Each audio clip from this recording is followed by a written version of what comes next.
Hey guys, welcome to the stream. This is Rod Arriagada coming to you live from the Hangar Billiards and Sports Lounge. We're here at 121 Scurfield Blvd, and we're here for the Sunday Open 8-Ball Tournament. This is an A-side second round matchup between Dmyterko and Kyle Storey. The current score is 4-1 for Darrin, and we have Kyle at the table currently shooting.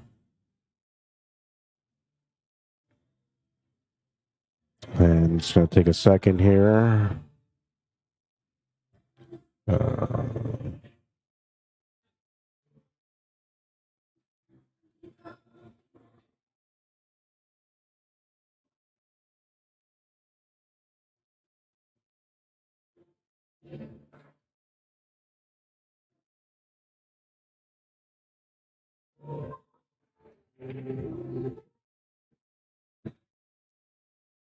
All right. Do have music going on right now in the building, so there's a filter on for that. So you could like only hear my voice for a little while. When I don't speak, it'll be quiet, just so you guys know.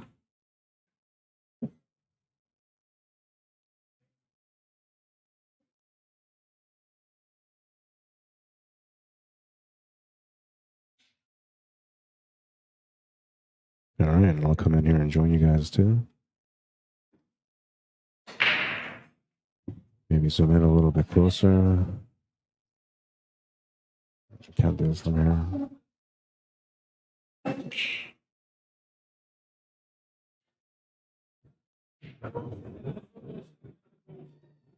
Tries to cut, comes up short on it. Cue ball is going towards the corner pocket, but it's going to stop and hold by the corner.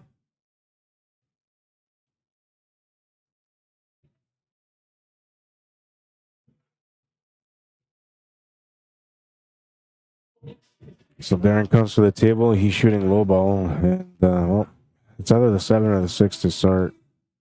The 7 is probably better as far as trying to get into that area in the left side middle pocket, if that's what he's trying to do, which I think he's probably going to want to address that side. Yeah, that's where he went after. Supposed to be a little bit better of a bounce on that, but he still has a shot on the 4 ball, so it's not too bad.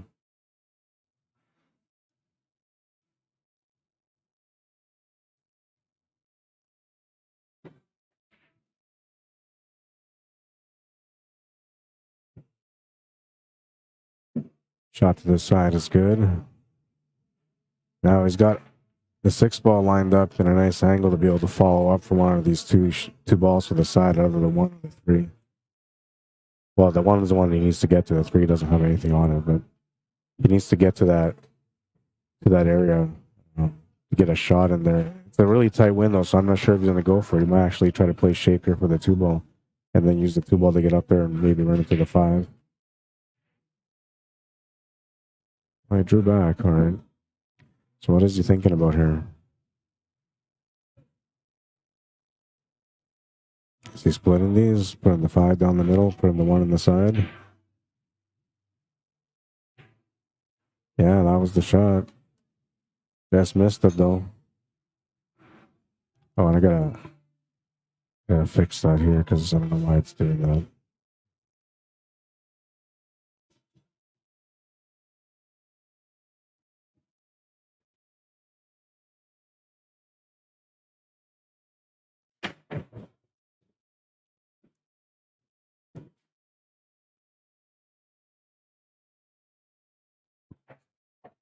It's the 9, good cue ball control to come to the middle, but he's gonna end up kind of funny here on this 12.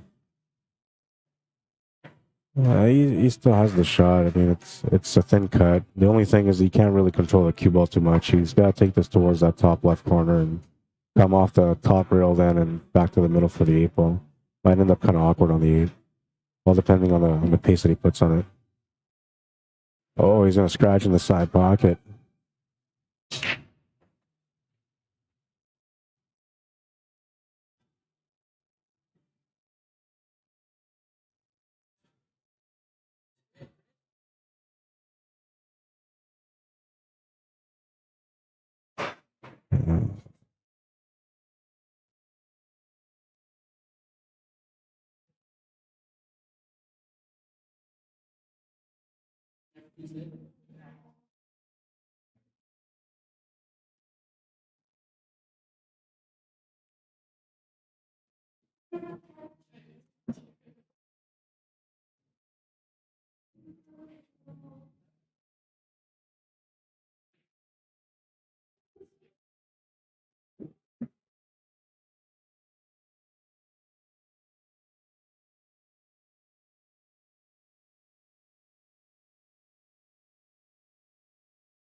It's just to get on the hill.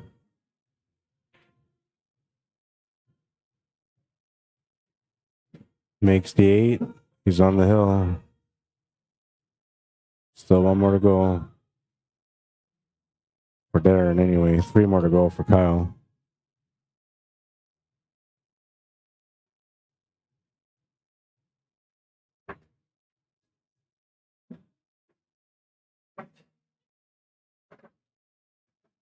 Playing around with some new stuff. I'm trying to figure out how to get it all going.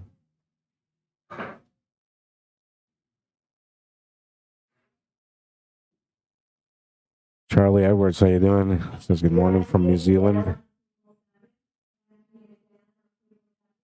So one of the things is when you guys chat right now, like I can see that without having to look at my phone. So that's one of the good things. So now, at least on Facebook anyway, just trying to get it figured out here for YouTube though.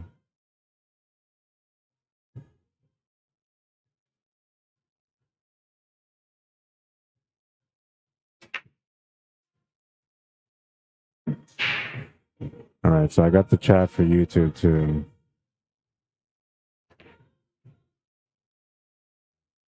All right. Oh, and I wanted to kind of zoom in a little bit closer here, but I'm out of range for my camera, so give me a second.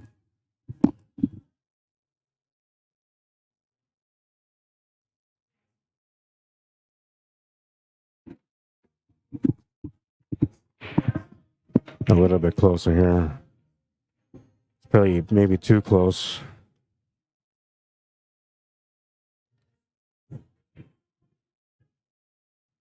The only thing is not showing me how everybody joins in. I'd like to see how everybody joins in so I can say hi to people too.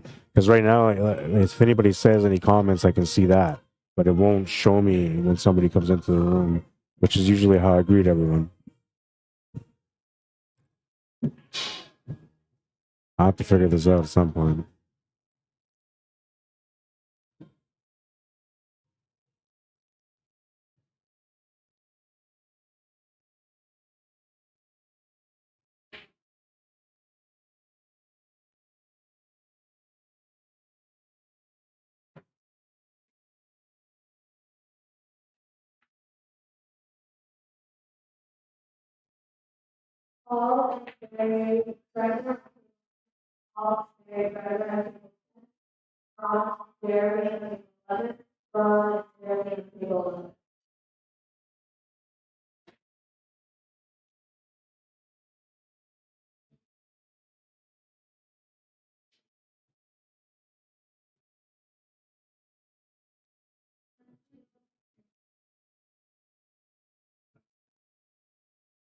Oh yeah, so they're showing me from CSL Manitoba on the YouTube channel too. Cool. All right, I'm digging this.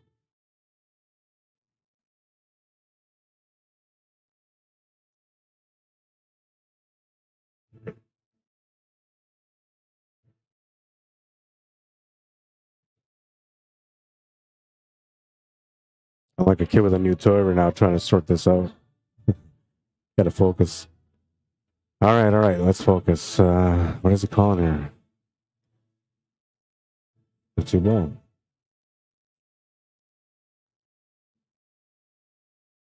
Trying to bank this off a couple rails with some draw to spin into the 2 ball. Well, that would have been a nice shot if that's what he was going for.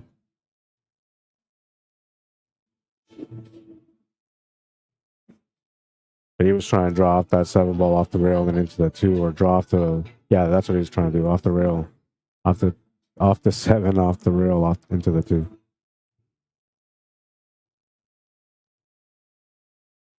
Bruce Jensen, yes, I am. I am.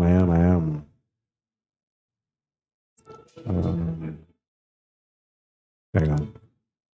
So I can do that right now.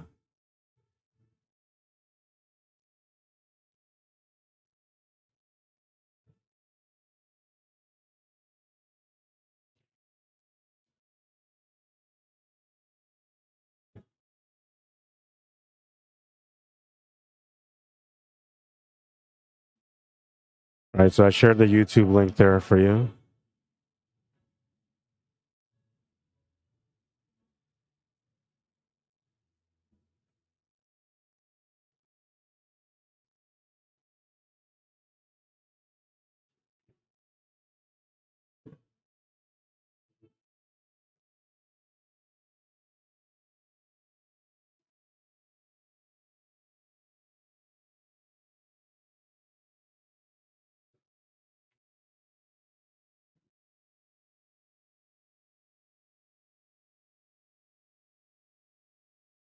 Oh yeah, so when I reply on YouTube. Okay, so that's.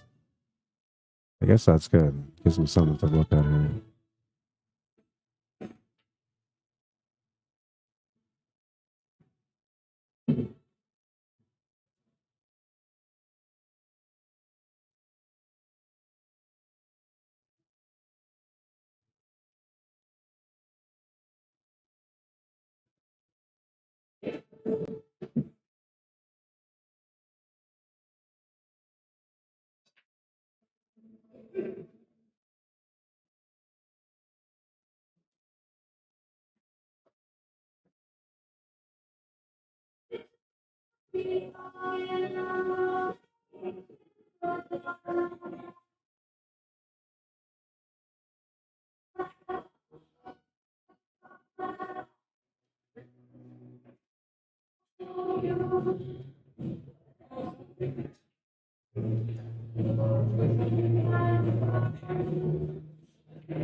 Yeah, I don't know. I can see things here anyway.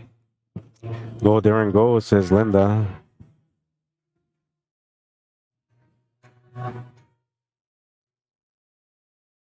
And Charlie, by the way, I said good morning, but I said good morning on YouTube.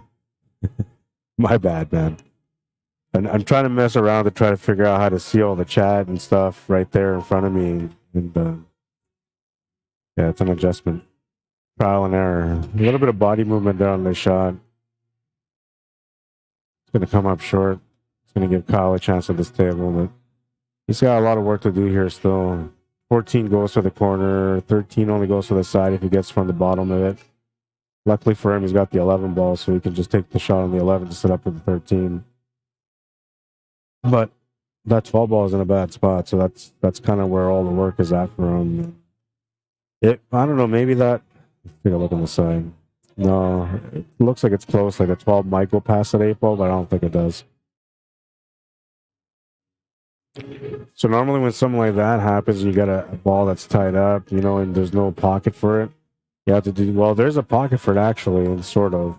He used to go off the top rail and bounce into that 5 ball, get behind that 12. You can make that 12 in the top right corner.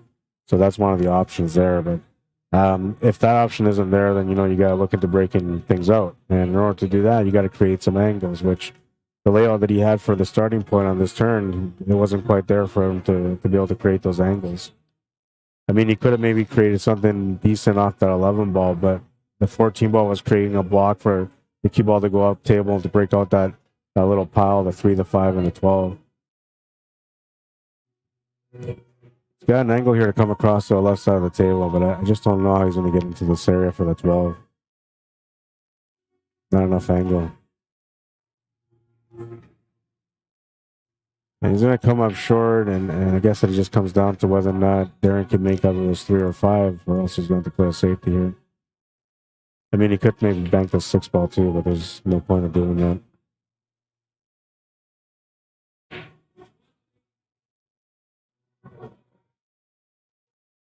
Looks like the 5 ball's available. He's going to go for it.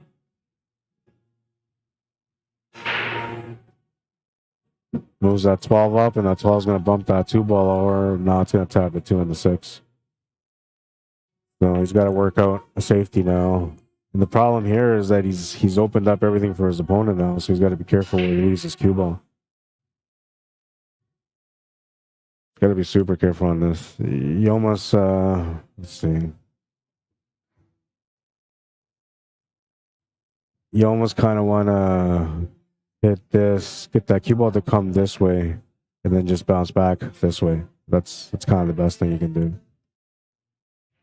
You're focused more here on the cue ball than you are on the 3-ball. 3-ball is just kind of grace it. I'm not sure what he was going for. Maybe he was going for the 2 on the side and we got close.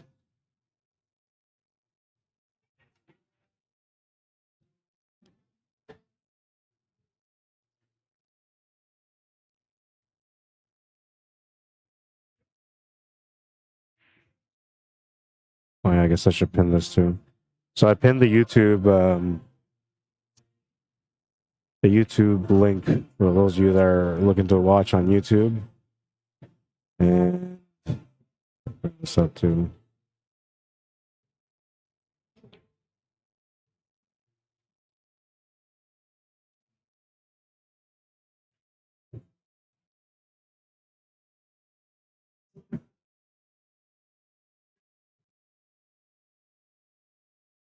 Makes the 8. He's on the board again. 4-2. Down by 2. Needs 2 to win. So does his opponent. So it's a race to 2 now.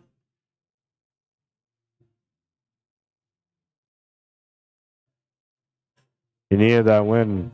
Or sorry, it's 5. I got the wrong score. It's 5-2. Darrin only needs 1 game. My bad. Paying attention to my my new toys, and I'm not looking at what's going on with the scoreboard.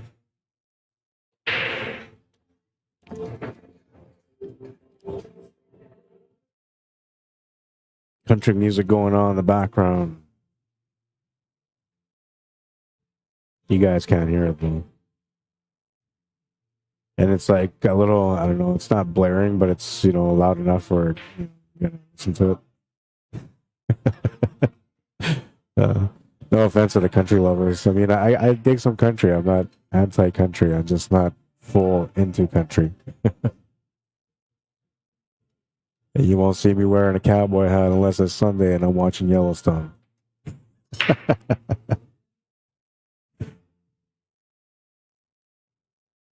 I didn't get that fever. See, I don't know. It's kind of weird because I don't know if you guys remember Sons of Anarchy, but Sons of Anarchy used to get you all kind of crazy in the mind, right? Because you watch so many like biker scenes, and then you're on the road and you're like, I'm a biker. I watch Sons of Anarchy, right? So you get into engagements with people, and not that I did, but I'm just saying that's an example of some of the stuff, right? And just laughing. What is it called? The 7-ball? Oh, he's going to try to go off this 15-ball into the side pocket. Yeah, but Yellowstone doesn't do that to me. Yellowstone doesn't make me go out there and want to wear a hat, cowboy hat, or anything like that. I see people out there that are like that, though. We know who you are.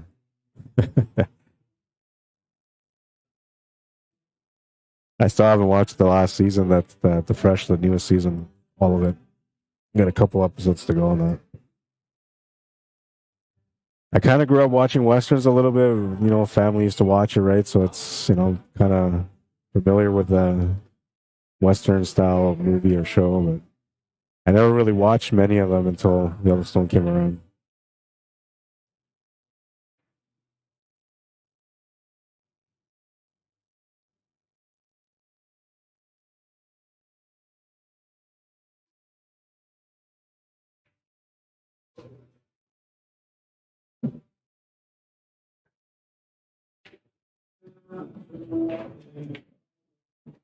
Shifting over just slightly for the 9-ball. He might have to come back for this 11-ball. I mean, maybe he can shape up. You have to come across to the right side if he's going to do that. Yeah, he played that soft like he was trying to hold it there. If he played that a little bit firmer with more pace and some inside spin, he would have came just below this 5-ball. He would have had the shot on the 11-ball. He's going to have to play this 12-ball now and get that cue ball to fall off the top rail and back down. setting up for this top left corner on the 14 ball. And then he needs kind of a draw angle off this 14 to be able to get down for the 11 ball. So a little bit of work still ahead of him here if he wants to get the finish. You might be inclined here to draw back on this 12, but I mean, you could. If you have a good stroke, you could draw it back. I like playing through here off the top cushion and back down. Yeah, he drew it back, and he put extra juice. He figures he can get back for the 11 ball. Good call there. Definitely not a shot that I thought of.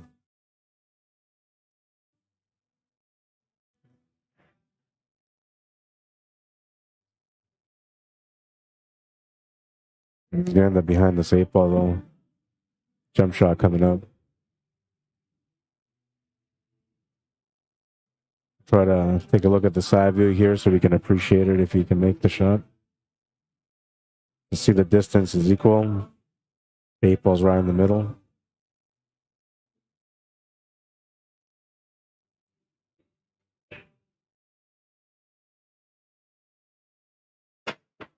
Oh, he makes the jump, but he jumps over too far, and the ball will come off the table. That's a ball in hand for Kyle.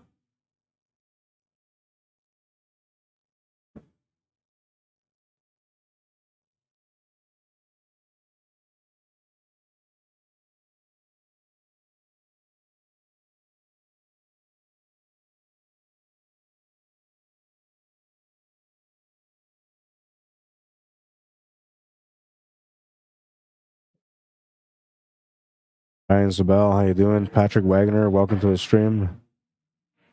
Bam Pug, Chuck Archambault, how you guys doing? Kelly Saunderson, welcome to the stream.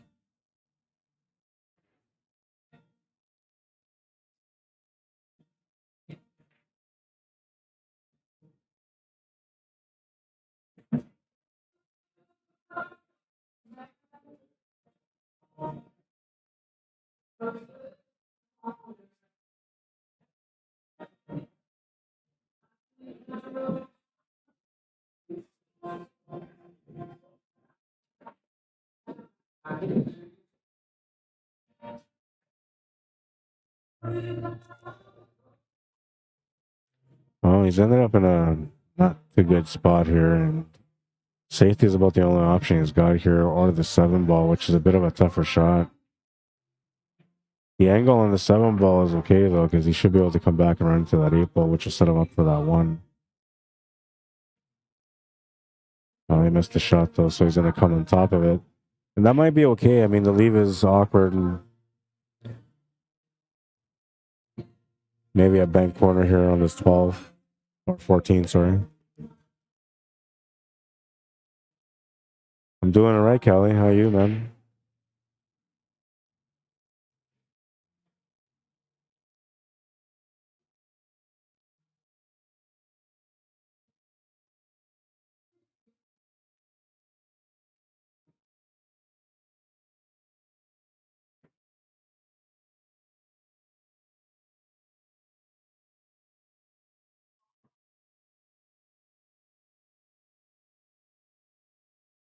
Got a few different options here, but you know it's important here that he doesn't get hooked or he ends up kind of awkward. Kind of gone a little bit too far. There's a shot on the 4 available, a shot on the 7 ball. It's kind of a 2-way, but not really. Only way it'd be a 2-way is if he misses the 7 ball to the right side of the pocket. But this is a shot where you likely miss it to the left side, which means you'll leave him a shot on the 14 ball.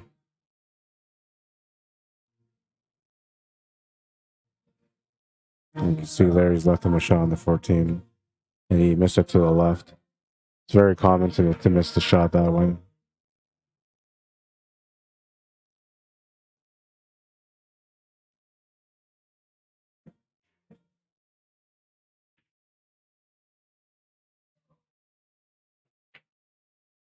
Makes the shot to the corner. That was a pretty challenging shot, actually, considering where he was sitting on the table. Max and Dennis got it. Welcome to the stream. Watching live pool from Texas. Welcome to the stream, guys.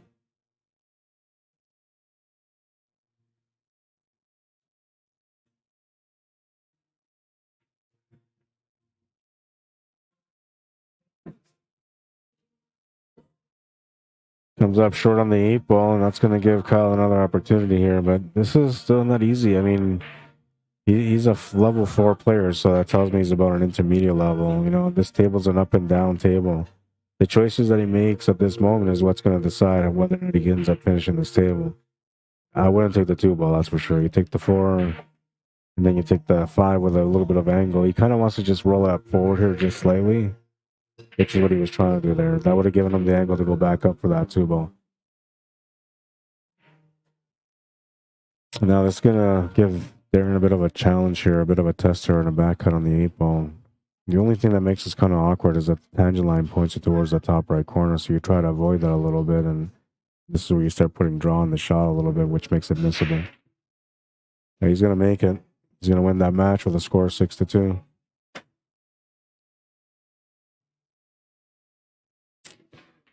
All right.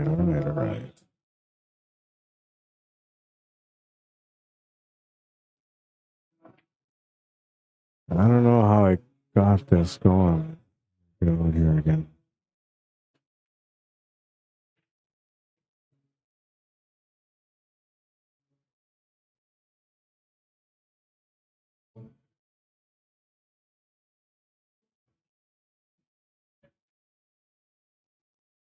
All right, so we got to find out. So I guess we got a match here on the side. So hang on, I got to go.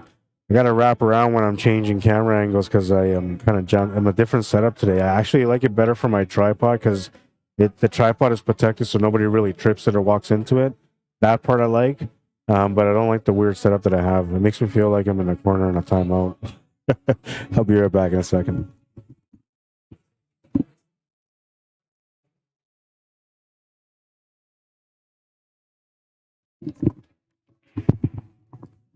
All right, so this is Ricky Roulette and Tim Sinclair. They're playing in this table and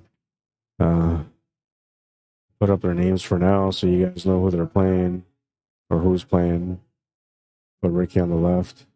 I gotta wait for my next TV table matchup, which is probably going to be coming up.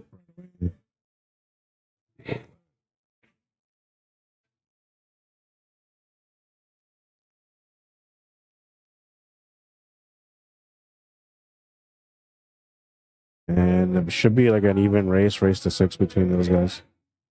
Yeah, it should be okay.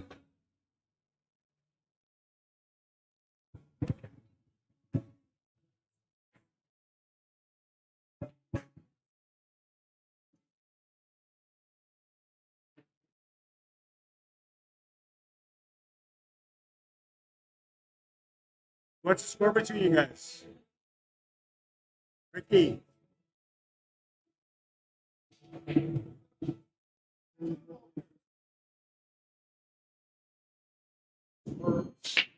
Darrin and Mike W at table 4. W at table 4. I don't know. We got another TV table matchup coming up right away anyway, so we'll just wait for them to come to the table and we'll get that going. Got some good players in the building today. 17 players came out to play. Maybe 18 almost. You know, I came in a little too late. I guess I like warming up, but didn't want to rush around. I thought about playing today. I didn't like my performance last week. You know, I felt kind of disappointed with myself. I wanted to play today. But I just, you know, I like to warm up. I can't just come in and play. And the other thing is I don't like neglecting the stream. So that was the biggest reason why I didn't play today, you know, because I kind of made it on time. I wouldn't have had a warm up, but, you know, sometimes you play good when you don't warm up. When you let the natural beast come out. All right, so I got to go take a look at the draw here so I can see where we're at in this matchup. I got a comment here on Facebook. Good finish, husband, says Linda. Yeah, he did good there.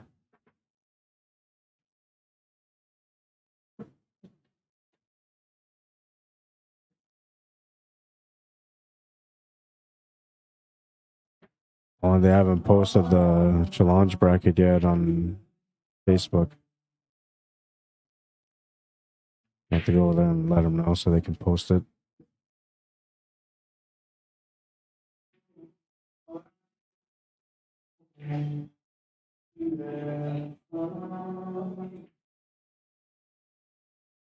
These guys are just, one of them's here, the other one is, I think, gone for a quick smoke, or I'm not sure. It's Mike Wardman and Darrin Dmyterko playing. Yeah, they're here now, so we're gonna set up this scoreboard for them. I think I put Darrin on the left last time, so we'll put him on the right. We'll put Mike on the left here.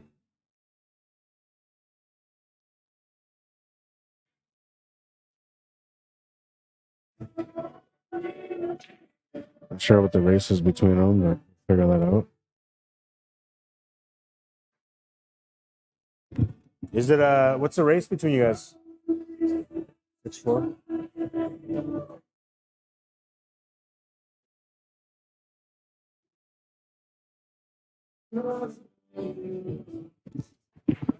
All right, so these guys are just starting up their match right now.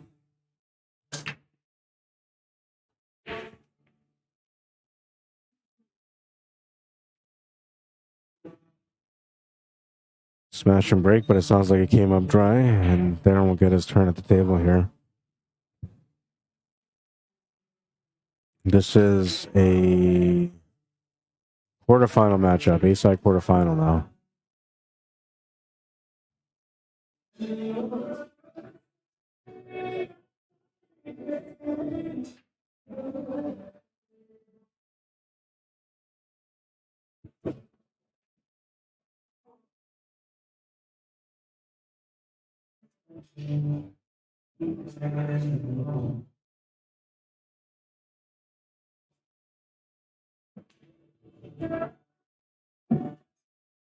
What's up, Travis Bird? How you doing? Says hey.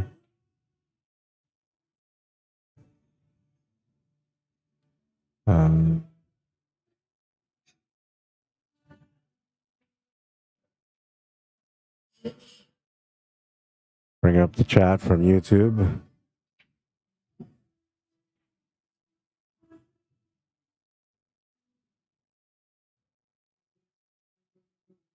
You have to move Kyle from a 4 to a 3, says Cheng Chang Chong.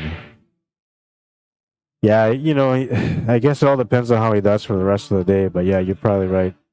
He's a newer player, right? He's not as experienced as most of these guys are playing the Sunday tournament. The same shot, the 8-ball when he was supposed to shoot his stripe. Oh, okay. He wasn't paying attention, I guess. Benny, how you doing? Says, hello there, Rod. Practice time all day for me.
He likes his draw shot, so he's comfortable here.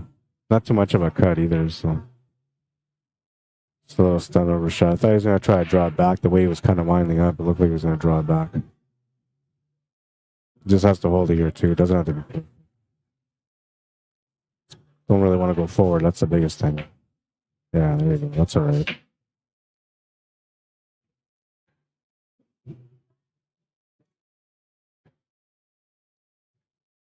Eight balls on the corner. Takes first game in this quarterfinal matchup. And looks like he's breaking next in rack number 2. So a chance to get up 2 games here.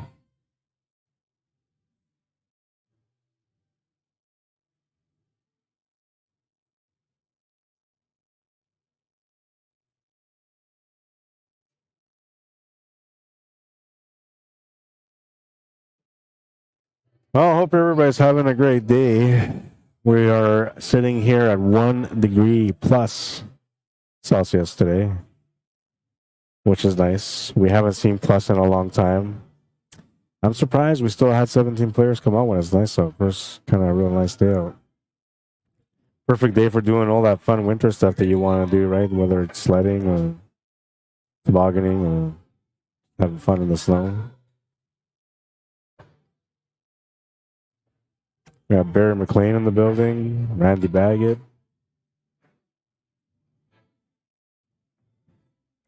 See them both playing over there.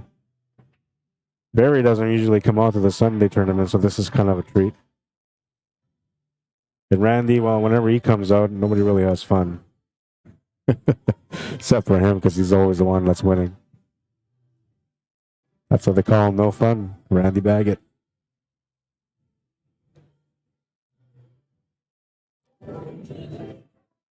Eric Perez, what's happening, man? Welcome to the stream.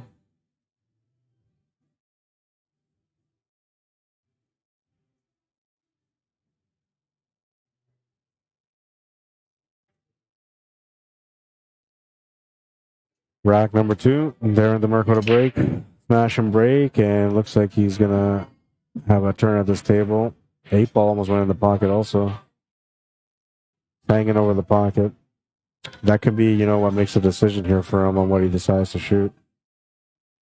He's got the options for solids and stripes, so it's up to him what he wants to shoot here.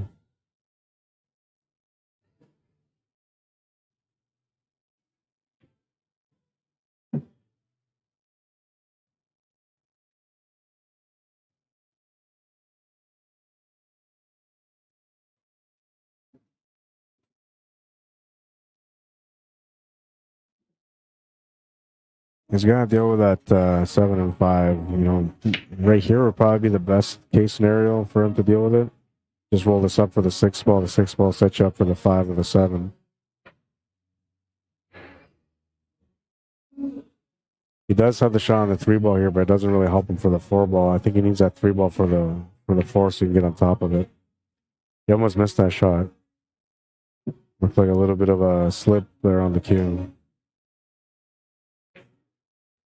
Oh, he's going to miss that 5, though. And that's going to bring Mike to the table. He doesn't really have a whole lot to work with here. The only 2 stripes that he can kind of see and work with don't really have pockets. That's the 15 and that. Well, yeah, I think that's about it, really. Well, the 13 that's on top of it, too, but you can't really do anything with that 13. You can maybe take the cut on the 15, which is a crazy cut, but a left-handed player might take it on. He's a righty. He's going to try to take it on himself. And see how this goes. No, it's not that bad of a stretch. Have to put some speed on it.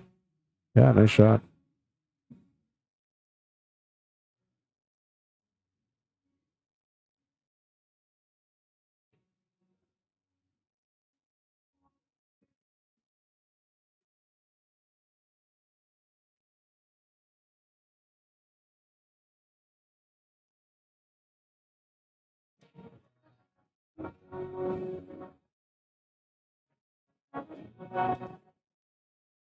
Good shot there. Trying to draw back up for the 13 ball. So I find I may be a little bit aggressive, you know, but it's a good shot. I appreciate the fact that he went back for it. The only reason why I'm saying it seems aggressive is because he's racing as a 4. So to me, as a 4, you may not take that shot on. A 5 or 6, a 6 would. A 5 would think about it. But a 4, usually, you know, I don't know, they're kind of unpredictable too. They do have those crazy shots that come out of nowhere too. So I don't know. Maybe he's playing like a 4. We'll see.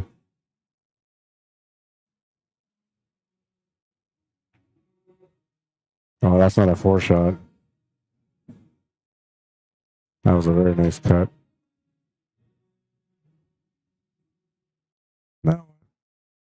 No real pockets available here. Maybe off the 5 on the side. That's about the only option I see here. Bank corner, maybe. I think the 5's in the way for the long bank corner. He's looking to see if he can cut this past the 8 ball, which I don't think he can. But I've seen it done before, and I've been wrong, so we'll see. Well, that shot was a little bit more like a 4, I guess, but that, that was the anxiousness, I guess, of the shot.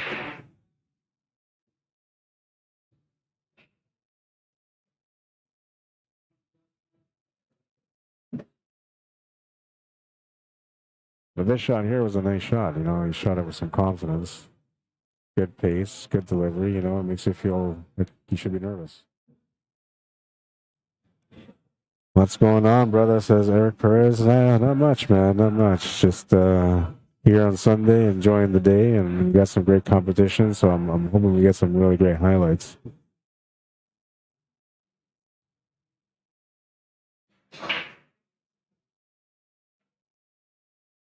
Body movement on that shot is going to make him come up short on it, and that's going to give Mike a chance to be able to take on this 10. I don't know if he can cut this to the corner without scratching, but that might be the option he's looking at. What I don't mind trying here maybe is trying to 3-rail back corner to the bottom left corner where that 4 ball is. Two-way shot, right? And you hold that cue ball right there where that 10 ball is at the same time, so that way if you don't make it, you force your opponent just to play safe.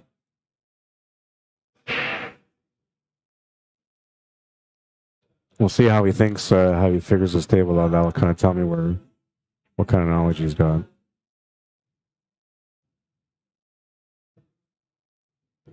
You can even just play safe here, but you don't want to bank this towards that 8 ball because it doesn't go past that 8 ball. So if you're going to hit this, you hit this just slightly into the rail and back out. All right. He tried the safety a little bit too hard, but it was a good idea. He played the safe angle, though, so that was smart. Darrin's going to call the bank corner.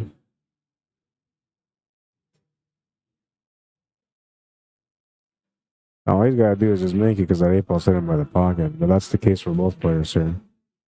Oh, what a shot. Get in there.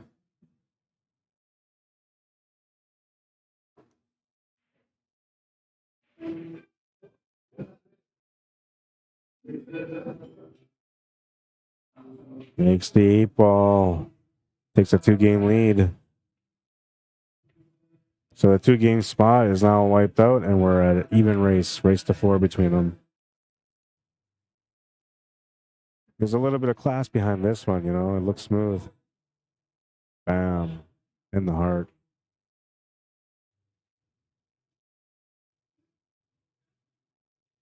I can appreciate it. I don't know if you guys can, but I can appreciate it.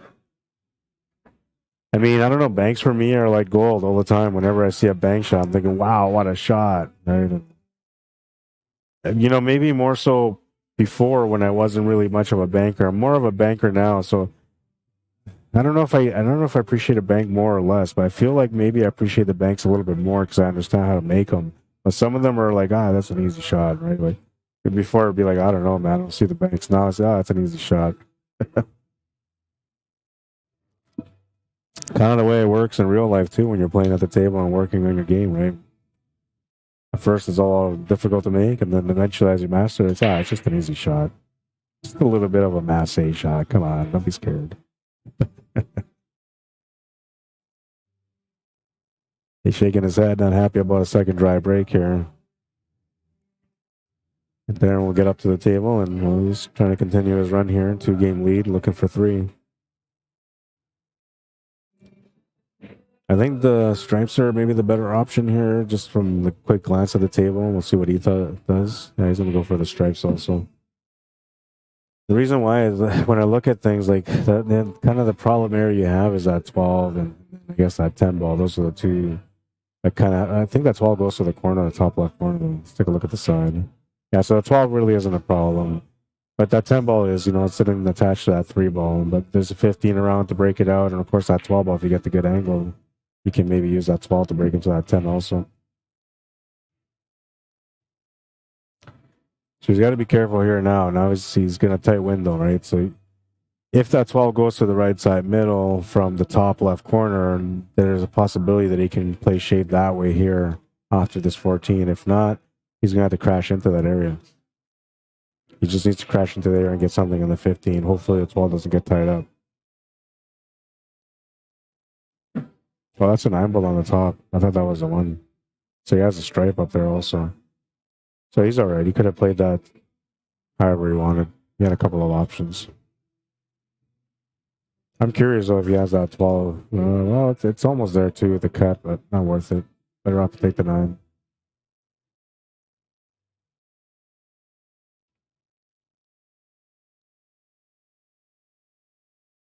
Oh, nice shot. Like a 2-1 right there. Breakout end position. He's got the option to take the 12 too if he wants to. Give me a second here.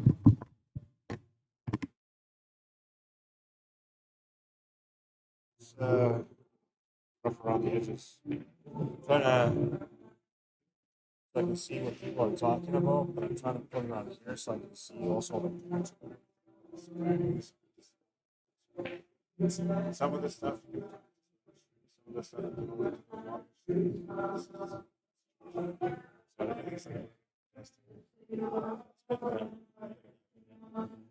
How you making out so far?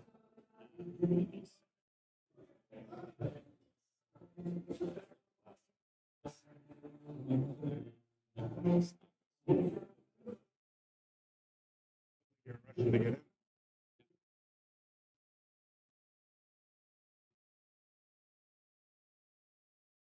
Yeah.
No matter how much time goes by.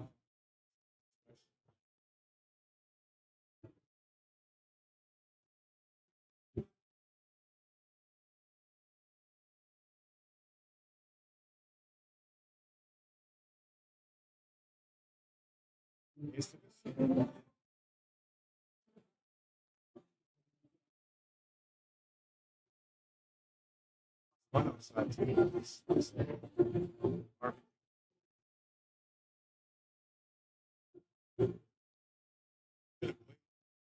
Sleep well. I played last week. 2 matches.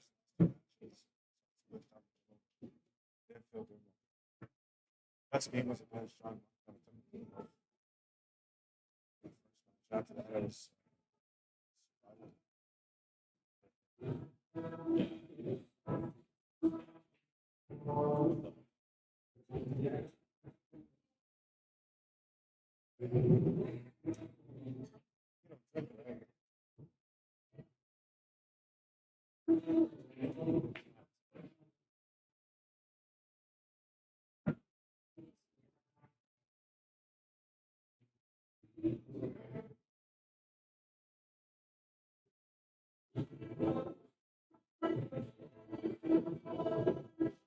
Yeah, I like that.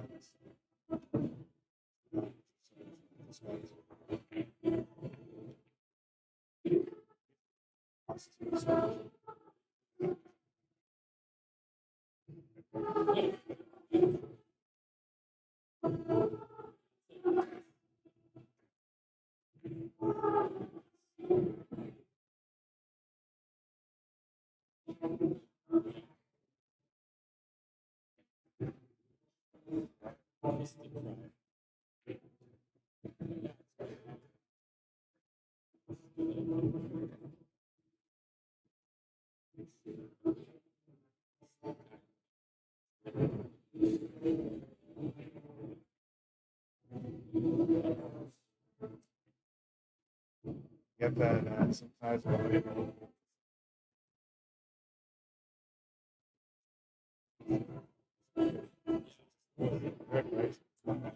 I'll hold on to that shit. That's what you think.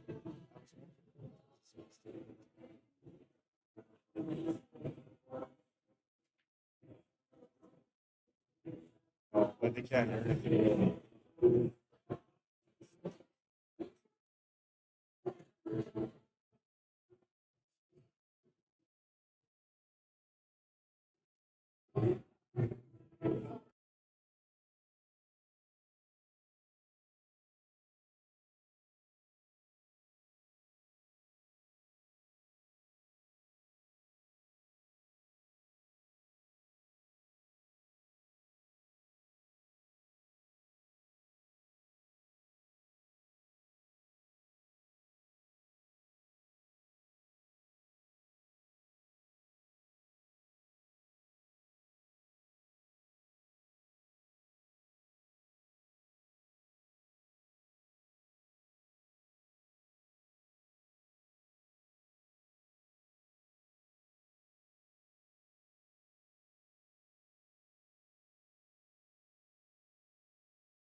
Sorry, guys. I was aside here. I was caught up in a conversation, so I couldn't. I didn't have my mic on. It was muted. Thomas Billington. Yeah, I was muted. I'm sorry, man. Gwen, how you doing? Afternoon, Rod. Thanks again for the stream. You're welcome.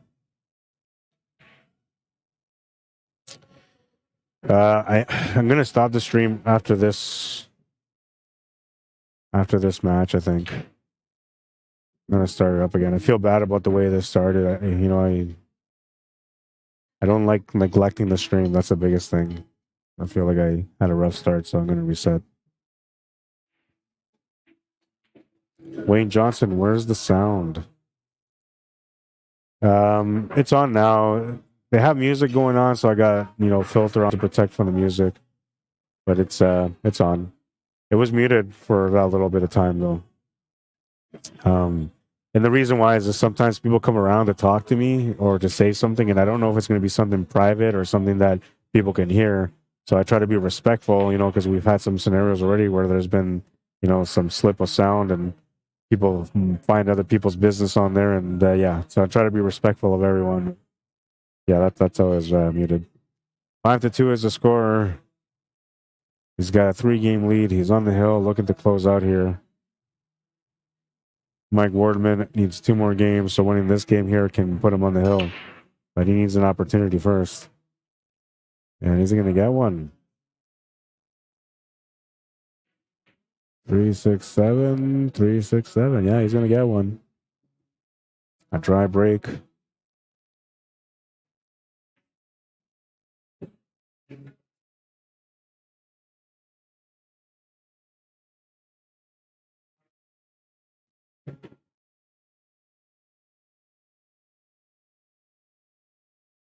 I see a couple of diamonds on this area, and I'm wondering if they have extra diamonds here now. I think they have some extra diamond tables in here now, which is good because that means we can expand the tournaments and maybe get more people in.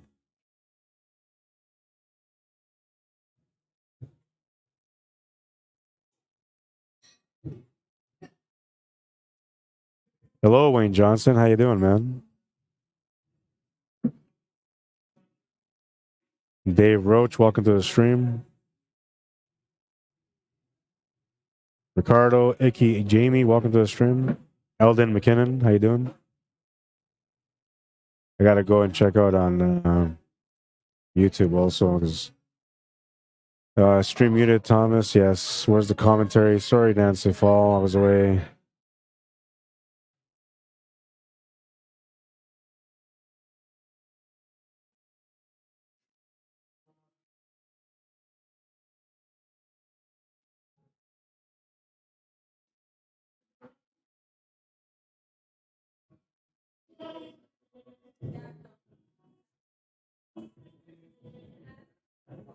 All right, we're caught up. We're caught up.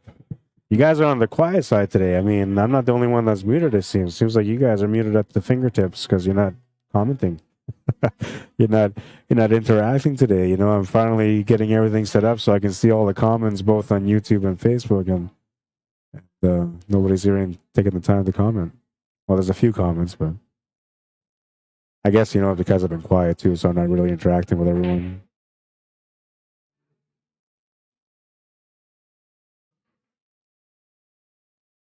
Yeah, I apologize, Nancy.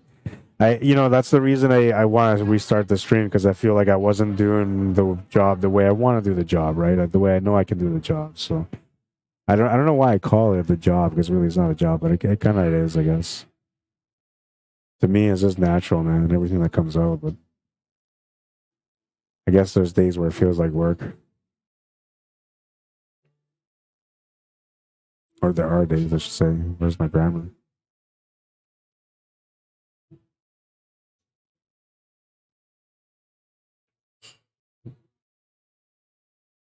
I think he was trying to grace that 14 ball a little bit there, didn't get it.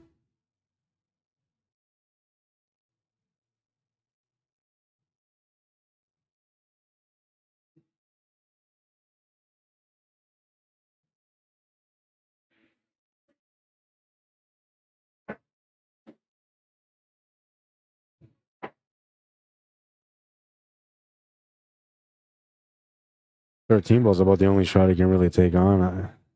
I don't know if really you take that shot on here, though. Safety options are very slim. You try to make that 14 ball. CJ Farnham, how you doing, man? Says Rod the Bot. How's it going? Doing good, man. Doing good. How are you? How's your weekend so far, man?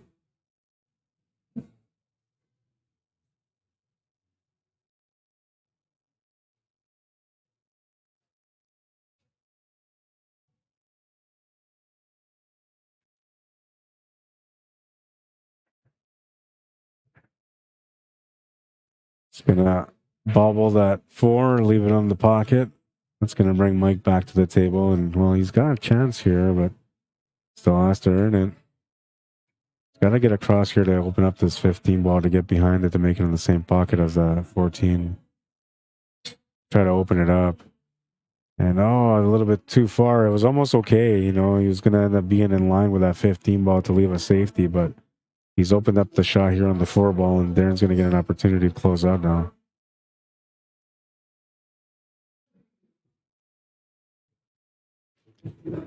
Nancy says, I enjoyed without the sound, but much better with it. All right, right on. Appreciate that. I get it, you know. I'm not a big fan of quiet streams either. Or either, whichever way you pronounce it.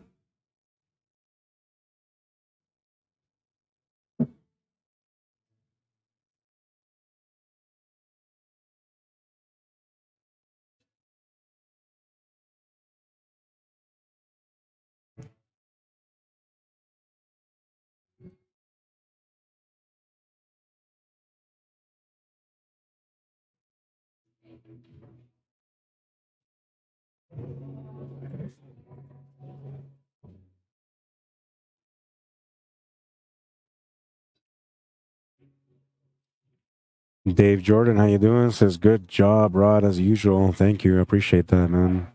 I mean, I was kind of quiet for a bit there, so it's not that good of a job, but I'm starting to get into it now and see how this day kind of works out. All right, so what is he looking at?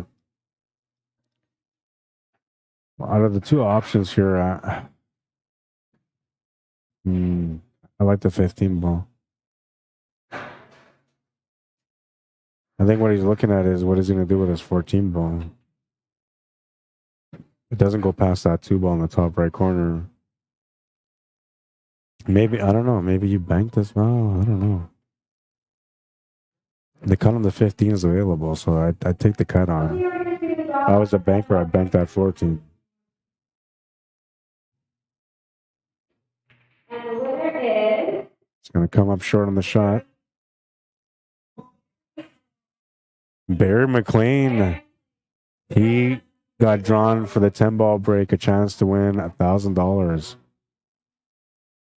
And when he go, and this is the thing, like Barry McLean is one of the most experienced players when it comes to playing on big tables on 4.5 by 9. So, and not only that, but he's like an extremely experienced 9 ball player as well. He's going to have a chance to do the break and run for the 10 ball. If he makes a ball off the break and he's got position on the opening shot, he may be the first guy to win the whole pot.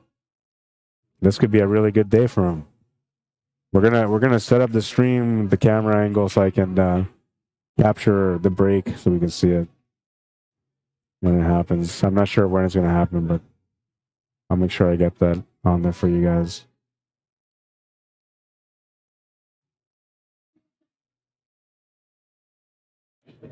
Kind of popped up on the shot a little bit there. Thought he was gonna roll out or he's gonna come up short on the 2 ball, but he's okay. Take a look at this cut angle. I can't quite see, but it's a bit of a cut. He's going to bank it. Nice shot. For the win, too. 6-2.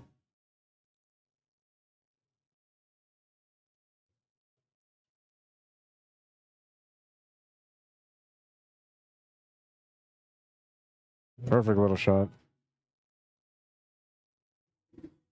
Like I said, if you're a banker, you just see them, right? You just naturally go for it. If you're not a banker, then you just cut it. I would have cut that. But I can see the point with a bank. A nice shot. And looks like we got Randy Baggett playing here on the left side, playing against Ron Shusky or Ricky Roulette.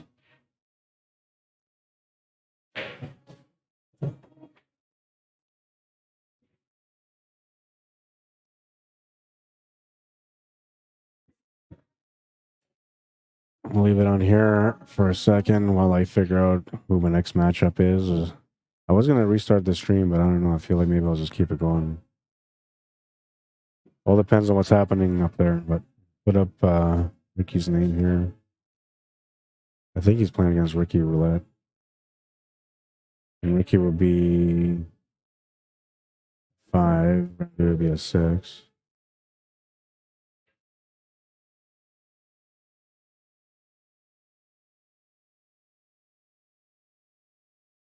And they got to be like fresh into their match, like first or second game into their match here.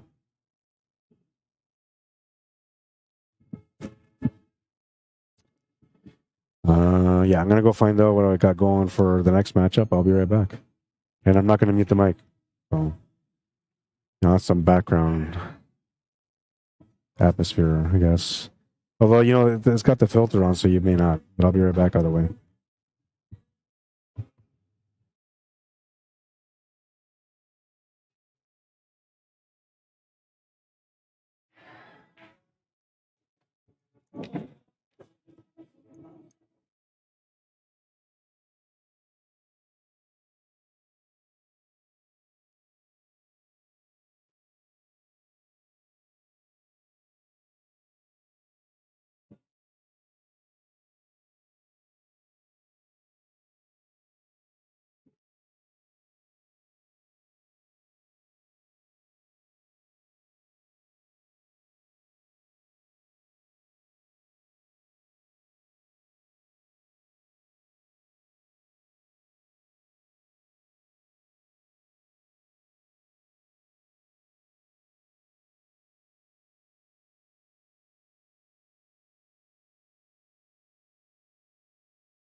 All right, so he's playing against Ron Shusky.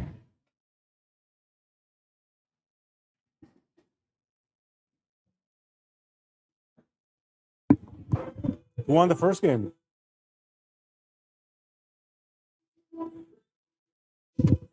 So Ron won the first game. It's 1-0 for him.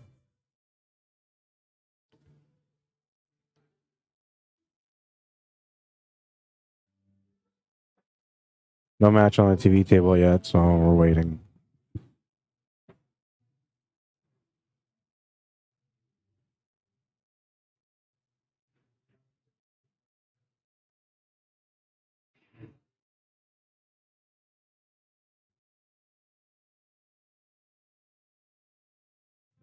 I might be playing this guy later on today, Ron Shusky. I'm feeling kind of tired though, so I don't know. And he's going to be playing pool all day long, so he's going to be pretty sharp on his game. Me, I'm going to be streaming all day long, so by the time I get to play him, it'll be late and no warm-ups, and he wants to play a couple of sets, so we'll see. I don't really play sets for cash often, but I'm going to do it today and a few times here and there. I'm not playing at all. I'm not practicing. I've been on my way out because of my body, but I want to have some pressure around me when I do play. So the only way you can kind of imitate pressure, real pressure, is by putting some money on the line or playing in a tournament against a tough opponent.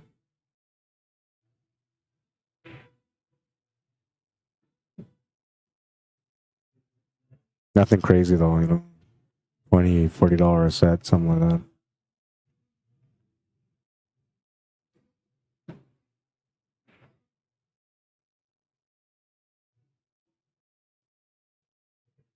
Make it a 2-set minimum, so that way, if I win or he wins, whichever one of us will have a chance to either break even or walk out with some extra.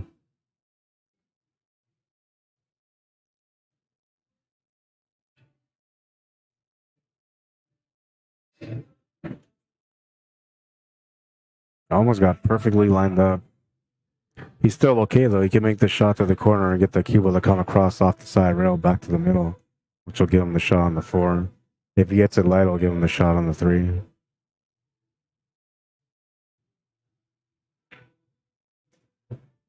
Gonna play across for the 4.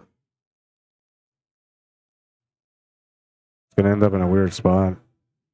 Doesn't really have the shot on the 3. Has a shot on the 4 ball that doesn't help him get shape on the 3.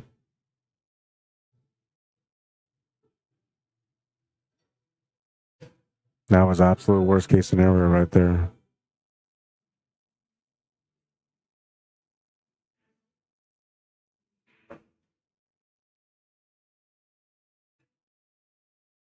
Goes for the big cut on the 3, and it's going to stay up on the table. Randy Baggett will come to the table now. First turn on this rack. Trailing by 1, which isn't often. Usually in the lead, but he'll go with this table and try to tie things up.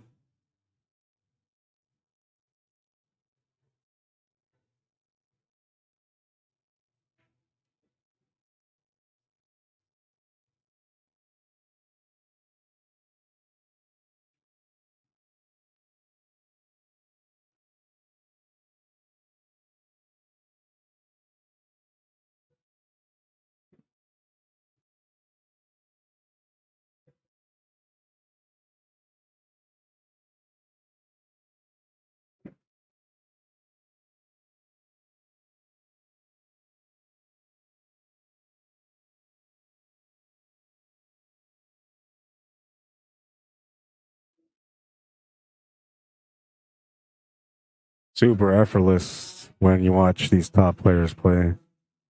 Everything is just automatic. I mean, the shot, the angle, the spin, it all just kind of comes together quickly in their minds. All based on experience and knowledge, of course, but ties up the match at 1. Maybe I'll stop it after this match. That's what I'll do. Hopefully I don't miss out the 10-ball break from Barry McLean. Now we got Darrin and Mike Vautour playing on the main table. You guys want me to switch it to their match, or you guys want me to keep it on this match here?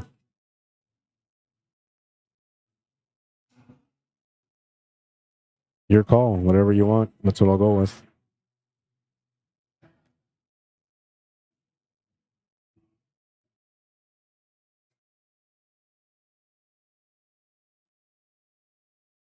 This match says Matty Boy. All right.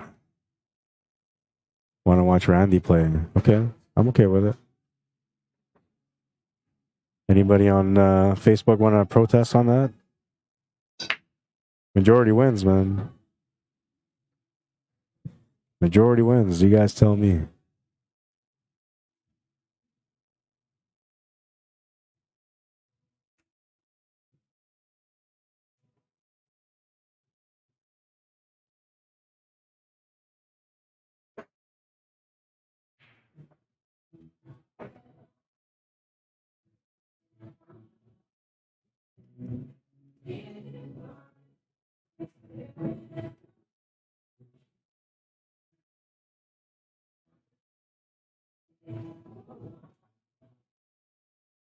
I'm not a big fan of these angles, but you know, I am a huge fan of Randy, so I don't mind watching him play at this angle.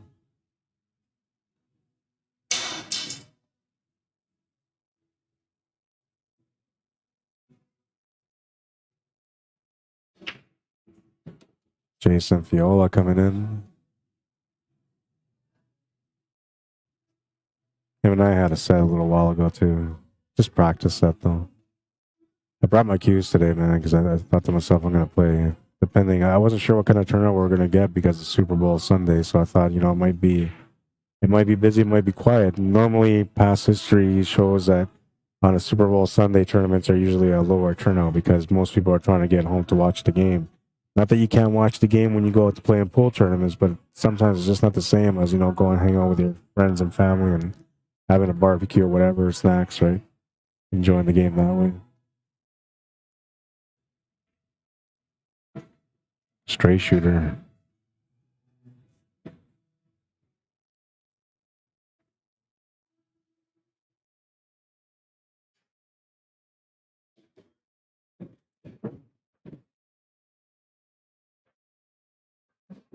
Now, Randy's normally a 7, but this is a B-side match, so he's a 6.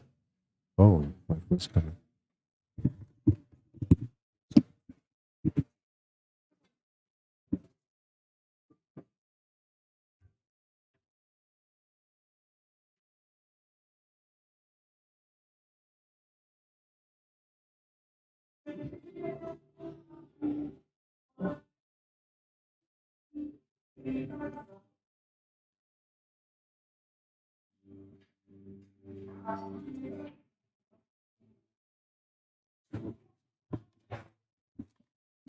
Well, you don't see him miss often, especially on an 8-ball, but he's missed that one.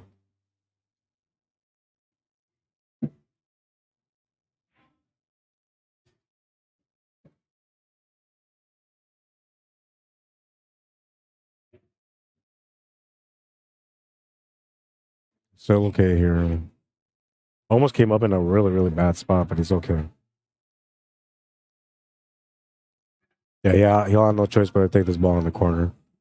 Maybe even take the angle and just run into that stripe, that 13 ball that's sitting here on the left side. Oh, and he missed that shot. Wow. Maybe, you know, when I watched him miss that shot, I thought to myself, oh, wow, I can't believe he missed it. But right away, I realized that he was full stretch on that shot. And whenever you're full stretch on a shot, usually, you know, that's going to happen. If you're not aware of it, you're going to go shoot, you're going to miss. 2-1, Randy takes the lead on that one.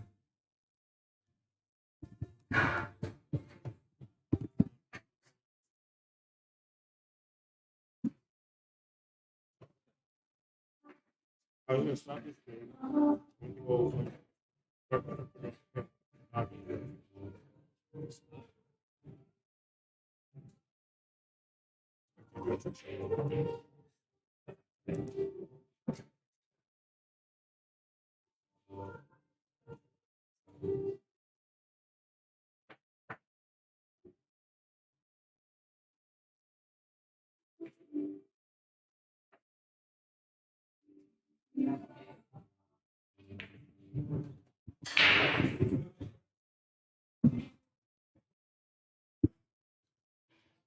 Smash and break, but he lost the cue ball. He came up dry out of the way, so he would have been a turnover, but I guess it depends on where the cue ball ends, really. You know, a ball in hand behind the line is much better for an opponent than, you know, if you leave the ball stuck in the middle of the top rail or something like that, right? You limit the options of what they can shoot, but with a ball in hand, well, they got an option to shoot whatever they want. Allows them to get a better pattern going.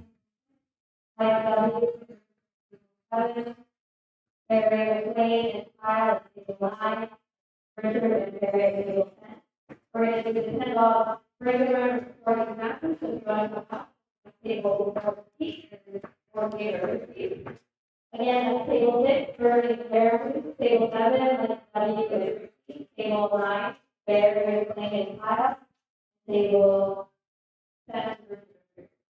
Came up short of what he was trying to do, but he still has a shot here on the 5 or the 1. Or, yeah, the 5 to the top left or top right corner of the one to the side as a combination.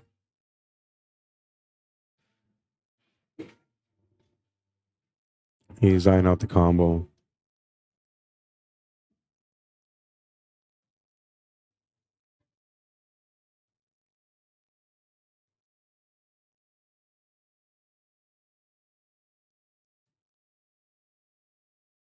Makes the combo to the side. He's going to end up on top of the 14 ball.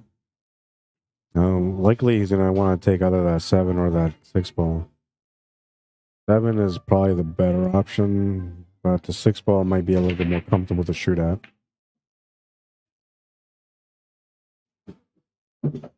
Well, I don't know. It looks like maybe only half a ball is covered up here if he takes the 7 ball, so the 7 ball might be the better option. If he's got a half a cue ball to work with, then he can dig into it. If not, then there's always the option of the 5. The 5 ball goes to the corner too. Yeah, he's going for the 7 ball, looks like. Or no, he's going 5 side maybe. 5 corner, okay. Missed the shot. There's a few different options there, and just came down to what he felt more comfortable with. So Ron Shusky will come back to the table. And I'm neglecting my comment. I was wondering, like, how come I don't see any more comments on this thing? But it's because I haven't scrolled them up.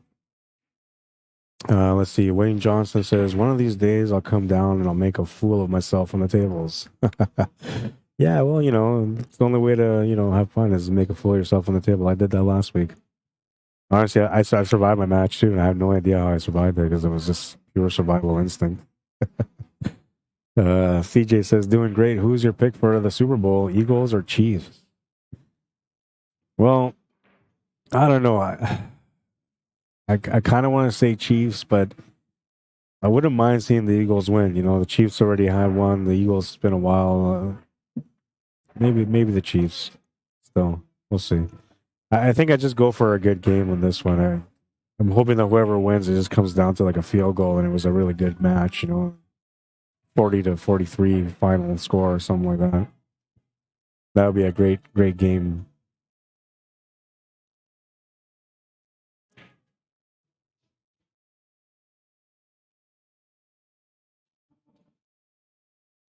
Kathy Secrets, how you doing? This sounds good. I like to watch Randy as well.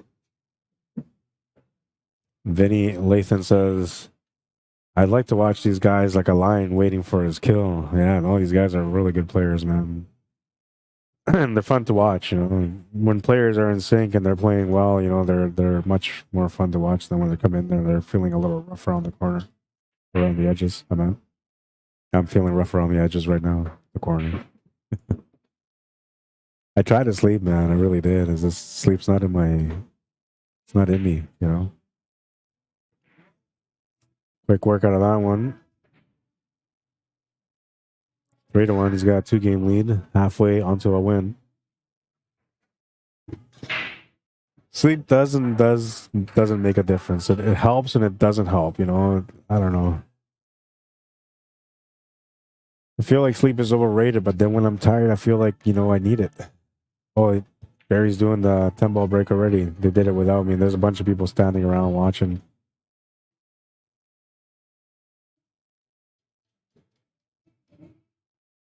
I wish they would have told me that they were doing the 10-ball break, so then I could have set up the camera over there to watch it, but too late now. Might have been a dry break for Barry. $1,000 for the 10-ball break. The break and run. So the format for the break and run is you gotta first of all make a ball. Whatever ball you make off the break doesn't count as money earned until you make the first opening shot. A player can walk away at any point after they make the first shot, and yeah, they don't have to finish the rack. But if they decide to keep shooting and they miss, it's over. They walk away with nothing.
3-2.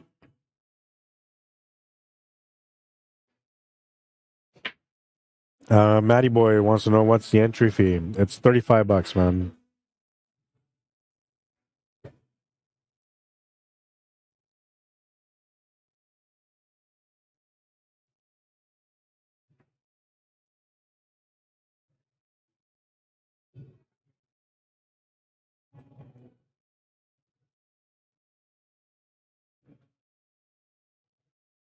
It's every Sunday, 12:30 start. Make sure you get here on time. If you're gonna come in late for this tournament, if you call ahead of time and register, then you'll still get in. But if you just show up late and you didn't call ahead of time, you're not gonna get in because they start always like 12:30, pretty much sharp. They're always starting around 12:30. But yeah, $35 entry fee. It's not bad. And the level of competition you get on Sundays is it's up and down, but for the most part, there's always great competitors here. But what I mean by up and down is that sometimes you'll come in and it'll be like you just walked into like the world championship because everybody here is deadly, you know. But it doesn't always go like that, right? There's days you come in and you have like a handful of really good players, and then you have everybody else that's, you know, we're the ones that are trying to prove ourselves still. Thank you.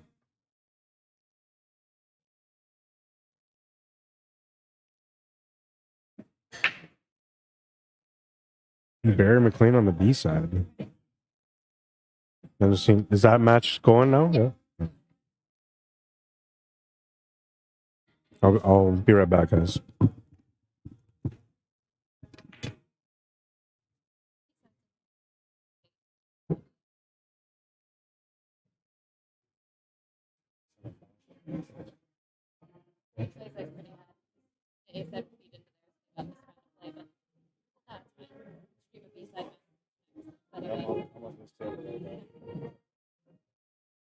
Started off there, I was going for this match, and then people wanted to watch one of the goals.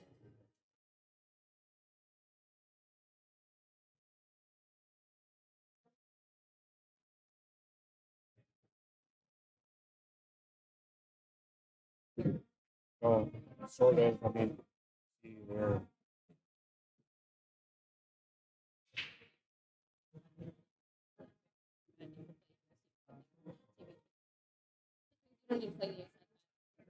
Yeah. Cool. That's like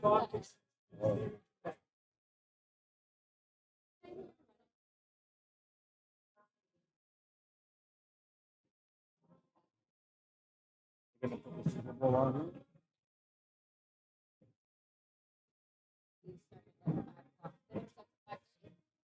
I have no idea.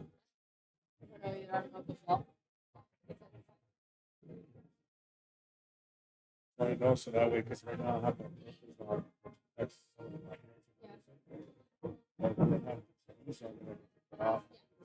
I'll enjoy that better.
All right, I'm back.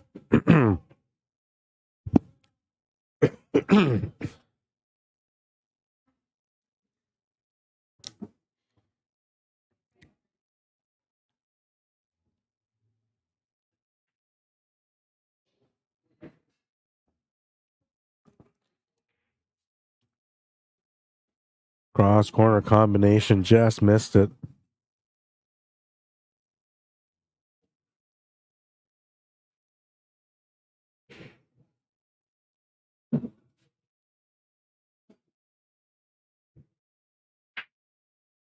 Matty Boy says, LOL, I hear ya. Lots of deadly players out there. It's crazy. I mean, I remember when I first started playing pool, and I used to think like there were some pretty good players back then, right? But I used to think like, are all pool players this good? You know, and then I realized they weren't, right? But there was so many good players back then. Nowadays, you see the amount of good players we have. It's incredible the amount of players we have, and it's not limited just to like people in Winnipeg. It's from every town around here, from Winnipeg, Brandon. You know, all the First Nations communities. Lots of great players from all around. You really see those in the showdowns when we have like the King of the Hill or Manitoba Masters, for example, was a good example of how good of the players we have here in Manitoba.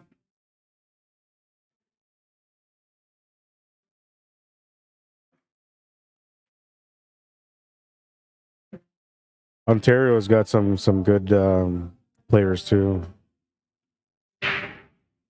Saskatchewan, Alberta. Well, technically anywhere across Canada. I just don't know about East Coast Canada. You know, I'm not too familiarized with them.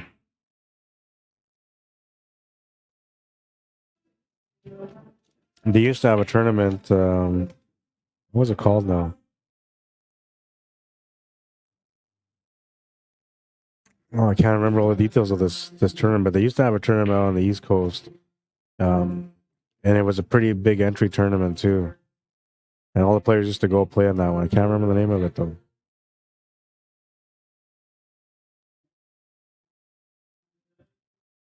Yeah, just the more I try to remember, the less I remember. How you doing, old man? Welcome to the stream. YouTube.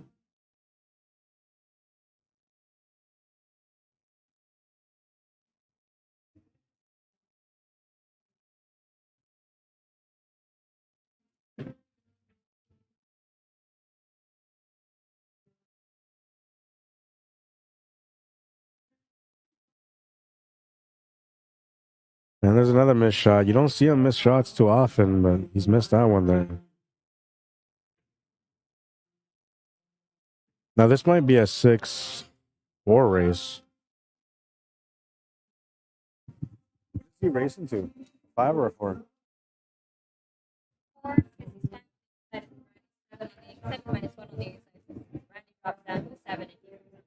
So it's 7-4 race between? Okay. I didn't know Randy was a 7-1 again.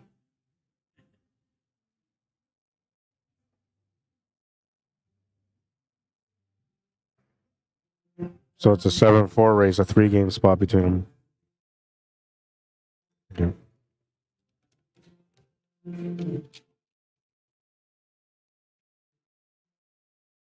But he still doesn't have a note here. I mean, that 5 ball set up next to that 11 ball. Can you make sure pictures are taken with the servers tonight and the envelope and the winners?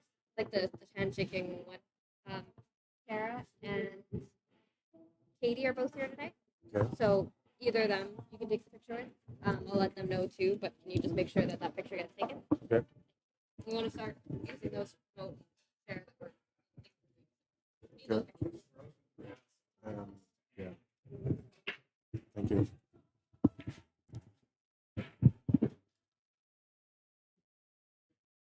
All right, just some instructions here.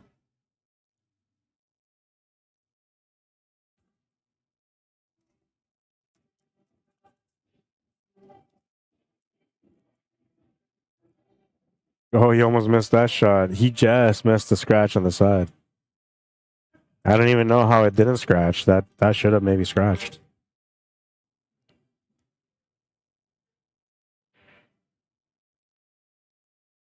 You're welcome, old man. You're welcome. Yeah, that was. Oh, and then he missed the 8 ball. Oh my god. It's not like him to miss these shots. I don't know what's going on with him, but that's why he's on the B side. I mean, not because of that shot, but he's playing rough. This shot, like he just made it, and he just avoided the scratch. I mean, he went off the 2 horns. Just avoided it. I kind of want to see that again. I'm gonna wait for him to finish his rack here, though. Oh, he's gonna miss that 5 ball, and we got a little bit of nervous pressure going on here on this table now. Randy getting away with murder here because he should have been trailing here. Instead, he's got a chance to win this game, and then he misses the 8 ball. Yeah, these guys got the bug right now. I've seen this. I've been there before. It's not fun when this is going on, man.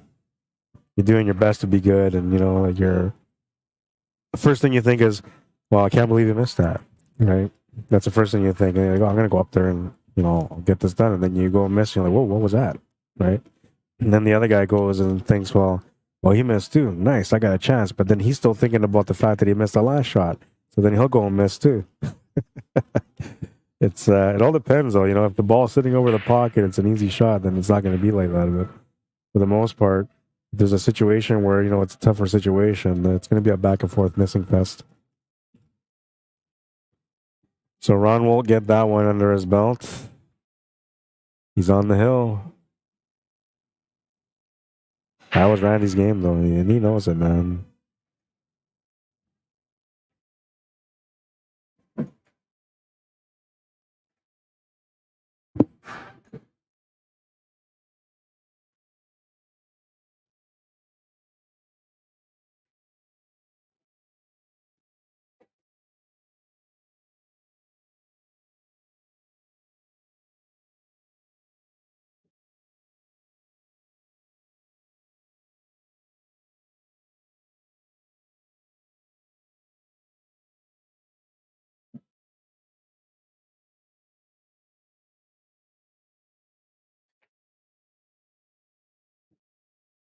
Rack number 8, a smash and break from Ron Shusky, but he loses the cue ball, and Randy Baggett will get a chance to get going here. Down, well, he's actually ahead by 1, but he's down by 3 in the overall because he needs to win 3 games to be able to win the match. His opponent, Ron Shusky, on the hill right now, and he's got lots of opportunities still. This rack is, important to him, but not that important, so he's got a little bit of room to be able to let loose on this table. As long as he's got this nice strong lead and his opponent isn't near the hill yet, then he's got some breathing room. But the thing is, when you play against Randy Baggett or a player at his level, he could change the score on you within minutes. 1 minute you're looking and the score is 3-4. Next thing you're looking, it's like 6-3, and you're thinking, oh my god, this guy just won 3 games in a row or 2 games in a row. It can shock you, Good players never get shocked by that kind of stuff. They're always ready. Bill joins and says, oh, the nerves. Oh, no nerves. Yeah, no, they got nerves for sure. It depends, though, I don't know. Sometimes I feel like players are psychologically balanced or off balance on the table. And what I mean by that is it depends on who they play against, how they perform. And I don't know. I don't agree with that, but I think a lot of players, that's the way they've always been, is that if they play against someone that they normally beat, well, they're going to feel confident, so they'll just play like they normally beat them, right? But if they play against someone that they never beaten before, well, they'll have everything in their path ready for the victory, but they'll find ways to shoot themselves in the foot all the way through till they lose. It's just the way it goes.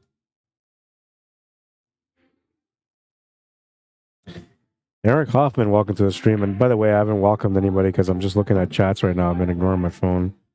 But welcome to the stream, Eric Hoffman. Do you guys usually have opposite suits on the wing balls? Yeah, so normally that's what it's supposed to be. So the 8 ball goes in the middle. Front ball doesn't really matter, though there are some rules that state that you can't have a solid in the front. It's got to be a stripe. But for us, it doesn't matter. Though I think most people rack the solid in the front. But you got to have one of each at the end. And the 8 ball in the middle. That's the key stuff there.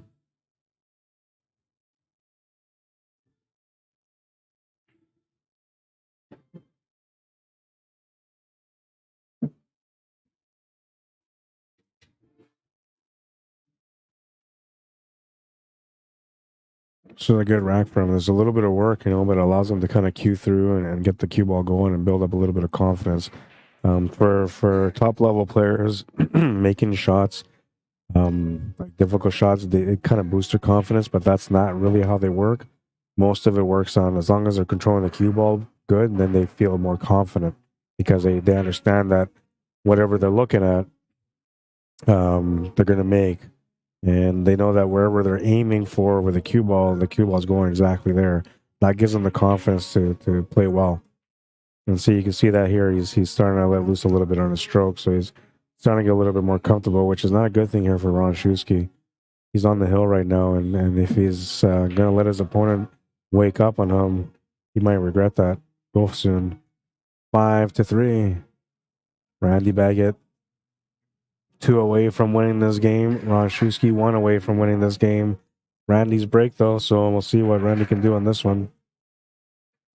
If he makes the ball and he's got an opening shot, he's the kind of guy that will, you know, usually run the table when he's playing well. Albert Hoffman, how you doing? Welcome to the stream. No relation. Let's get that clear. Albert, you're from Winnipeg, right? Yeah. Eric, you're not, so I don't know. Maybe you guys are related somehow.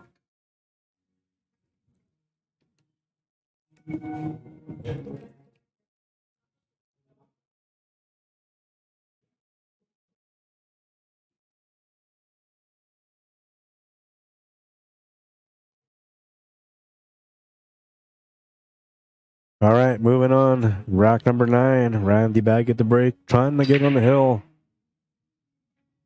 He's going to make a ball. He's going to make a couple of balls. He's going to have position here to start. Unfortunately for him, though, he's limited to just the solids, but this table is so beautiful, man, that who cares? Solids is fine.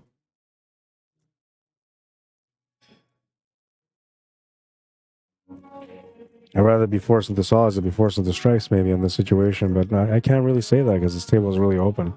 The only ball that's not open for the strikes is that 12 ball, but I mean, the 13B in there, it's not hard to get onto it. Opening shot, though, is not available for the stripes, so he's going to have no choice but to go with solids. He's just trying to plan this out right now. Trying to figure out the best way to avoid situations.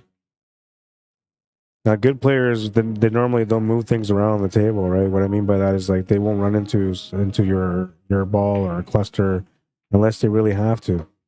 Most of them will just try to play around the shots and try to play positionally well instead of trying to play through. Hi, Tanya Hoffman. How you doing? It says, hi, Rod, watching also from Nebraska, USA.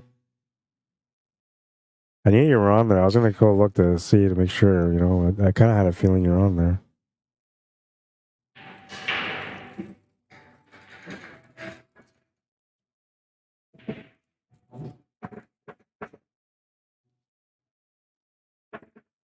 I usually look at my phone, so usually on my phone, like, I'll welcome everyone, but right now I'm going through the chats, and I'm using something different to be able to see my chats, so it doesn't show me necessarily when people join in, it just shows me when people comment. So if you're here watching the stream and you're saying to yourself, well, how come he hasn't said anything to me yet? How come he hasn't welcomed me or whatever? It's because of that.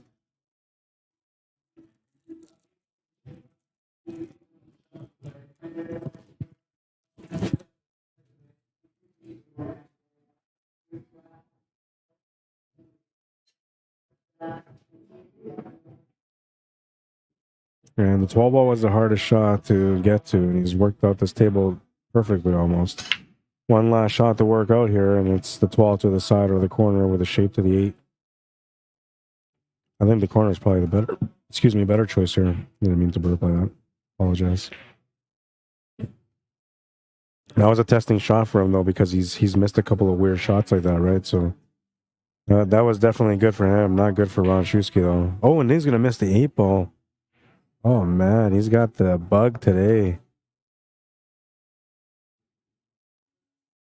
He's got the bug today, and this is like a golden chance for Ron Shusky, man. I mean, you have a chance to knock out a really good player here, and the table is available for you. All you gotta do is keep your nerves in check, and, you know, as long as you do that, then you should be able to complete this finish here. And that was a big difference maker here because, you know, if Randy goes and runs that table out and makes that 8 ball, There's a good chance that, you know, he puts all the pressure on Ron to try to make a ball off the break. Anything can happen from there, but if you gave Randy a chance, he'd likely close it out. Now, with Ron having this opportunity here, which is really rare, he's got a chance to be able to win, and that'll be the end of that. But if he doesn't finish this by any chance, then, you know, you got to give it to Randy. He's likely going to end up being the guy that wins it, unless Ron comes up with a massive break on the next rack. Now look at that. That's a nerves right there. See, that's a nerves right there, man. It always plays a part when you're playing against a better player, you know, or a player that you feel is a tougher opponent to beat. And this is just this. We do it to ourselves, right? We do it to ourselves. You got to be careful with that, right? So when you're, what that is, that's part of the anxiousness when you're at the table and you're playing against them. You start thinking to yourself, well, I can beat him. I'm about to beat him. Oh, just this and that, and I'm going to win. You know, and then you're thinking, oh, I eliminated Randy Baggy from the tournament. I'm just saying as an example in this moment right now. And then you go and shoot and then you miss. And Randy comes back to the table and, you know, does his thing and you shake it off and you think, well, I'll get him on the next rack. A lot of times people don't understand that's the process we go through when we're at the table. That's how we think. When you find yourself thinking like that, take a second to stop yourself from shooting. Walk around the table, reset. Look at this shot. What a shot. What a shot. And yeah, you know, that's the thing is you put him in a spot, you know, and you give him a chance and he capitalized on it. So now, you know, the pressure is swinging back towards Ron because now he knows that he had a real good chance to finish him there. He's not sure if he's going to get another chance to finish him off on this table now, but he's breaking. So he's thinking that as long as I make a big break or I make a good break and I make a ball off the break, I have a chance to beat him. And so you start thinking like that. Now, the problem is that you focus so much on the break, on making a powerful break or a good break, that you may lose control of that cue ball. Now you scratch, jump the cue ball off the table, or even worse, you come up dry, which was not part of the plan. But you put so much power into it that you left the wide open table for your opponent. Now your opponent comes up and, you know, he picks off the table and beats you, right? So you got to be careful for that kind of stuff here and make sure that you're not in over your head, right? You're focused here. It's just a break, you know, you're just hoping to make a ball. And if you make a ball, then you just start working the table one shot at a time until you get it done. You get out of position, you play a safety.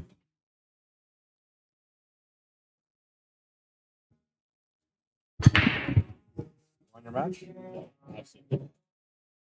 You're very playful. What's the score?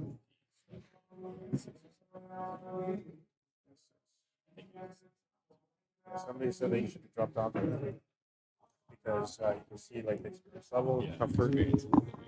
That's really what it is. It's not the shooting; it's the experience of being around these guys playing a tournament. It takes some time before you get comfortable. Yeah, you'll learn lots from it, man. For sure. Nice. Idea. Well, you get to learn their styles. You get to see what things you can pick up and stuff too. He's probably one of the tougher players to play.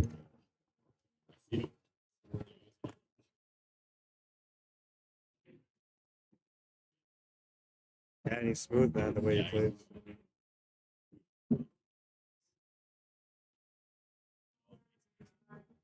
Yeah, they usually do, man.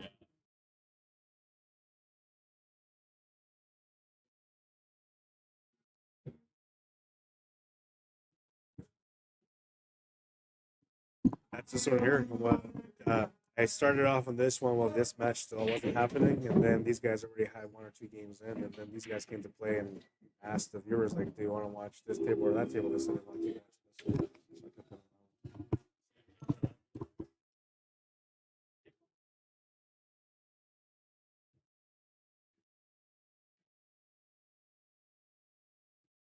usually when somebody comes on the stream table too, if I'm streaming, I record all the highlights of whatever I see, right? Yeah, but I miss most of it. Yeah, I know what you're saying.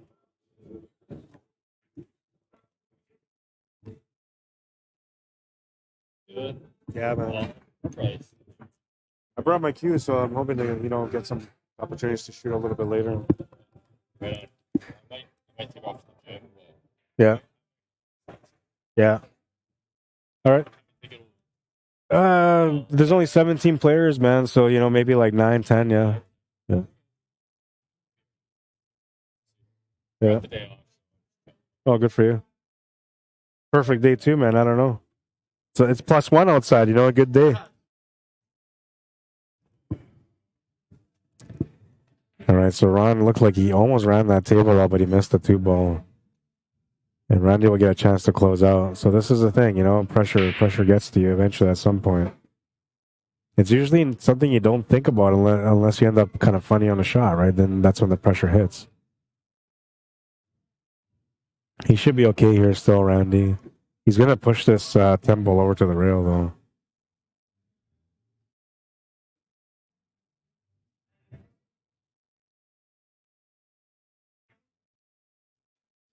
He hit that with some extra pace because he knew it was going to hit over to that wall. He didn't want to get stuck with nothing to shoot at or make it, you know, roll up on that 13 ball in a bad spot where you have to, you know, really work hard to get the finish. So smart shot there from Randy. Couple different options. He's got options to the side here. I think only for the 10 ball, but could be maybe for the 9 ball also. Then, of course, he's got the shot on the 13 ball, which, you know, he's got a little bit of angle to work with. Not a whole lot, but it's a good, reasonable shot to take on. I got you. 6-0. Picking on the new guys, eh?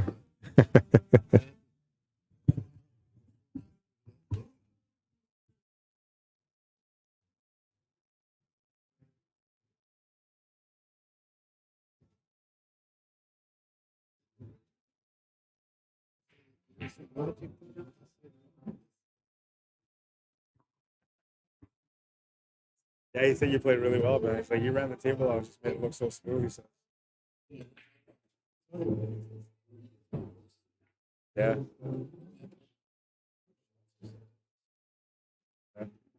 He doesn't play tournaments. It's, I think, the first time he played it. Yeah, he learned.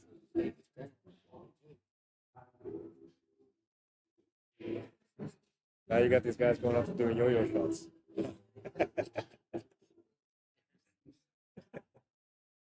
Yeah, it's all that's a standard shot for a good player.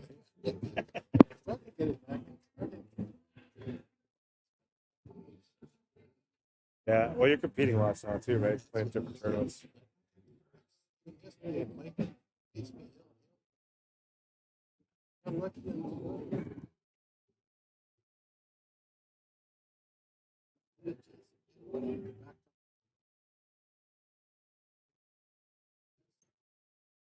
Yeah.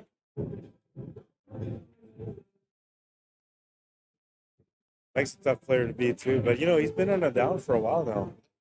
He hasn't won any tournaments in a while. Say like at least 6 months.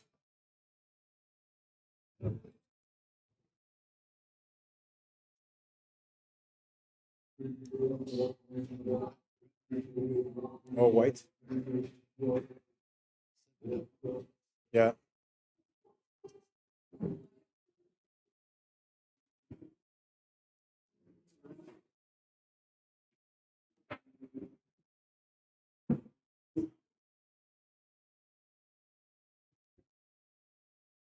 All I have is B-side matches. So if you guys are ready.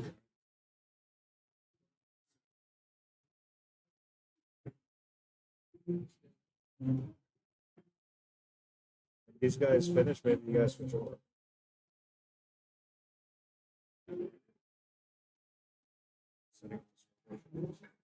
Darrin, what's the score? 3-2.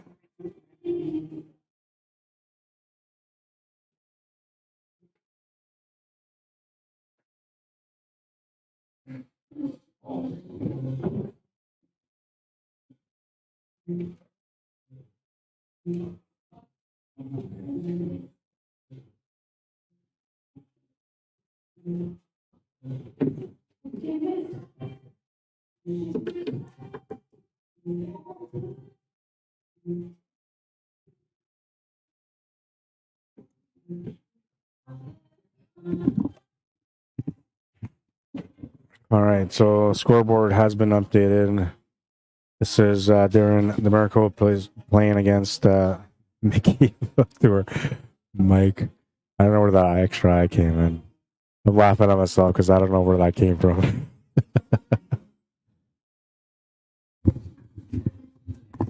He was a 7-1. You're 7-1 also? I guess you guys played a 6, yeah. You could go to 7, but I mean, it's up to you guys.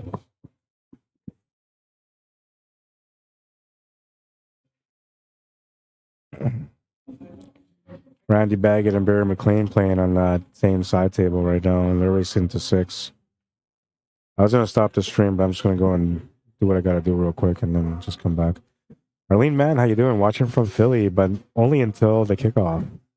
Fly, Eagles, fly. How could I forget that? You're from Philly. Okay, so that automatically makes me want to choose Philly now, Arlene. I was like, I don't know. Kansas City is all right. Like, I'm not a fan of either team, you know, but if you're a fan, I'm a fan, you know. Robert Griffith, how you doing? Welcome to the stream, Rod. Welcome to the stream, Robert. How you doing? Trying to get the name. What?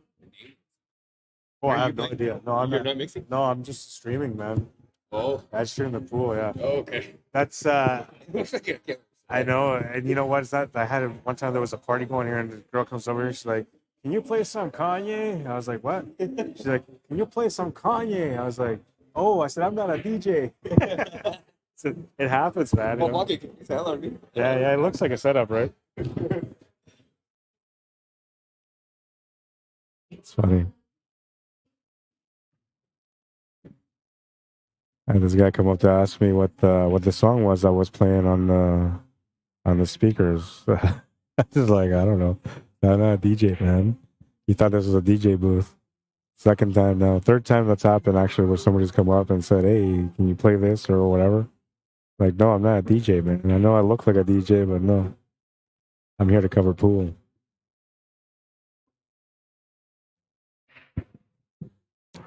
Yeah, that's funny, though.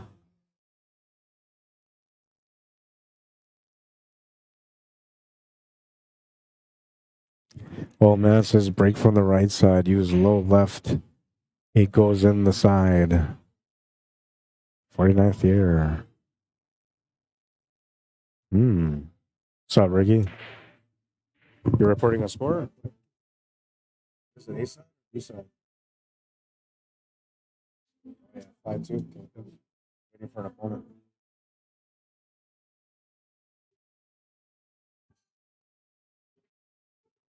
We're waiting for the winner, Greg. They're playing set up for.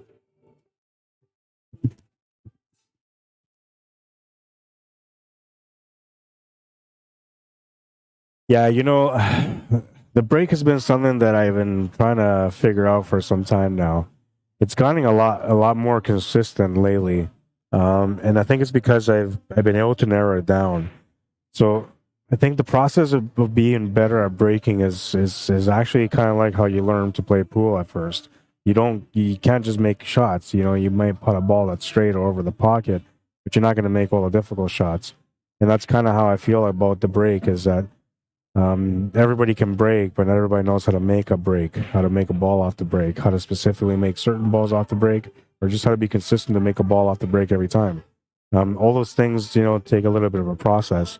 And I think when you start trying to work on that, that's when you understand how the process works. So first you have to develop, first you got to figure out the hot spot, the spot that works best for you, right? Where you have the best control of the cue ball, you're not, you know, scratching to the side or whatever. That will change, of course, if you put spin, but naturally you want to find the spot where you want to break from, where you get the best result. From there, you have to start working with things, which is grip and delivery on the break, right? So the snap. Once you build a snap, once you understand how the snap works and how to deliver a snap on the break, now your break changes a little bit more because now you have position where you're going to break from. You also have the snap, which complements the position that you're breaking from. Because you think you found the spot, you feel like you found the winning combination. So you start, what is it? 3-all? Okay, 3-all.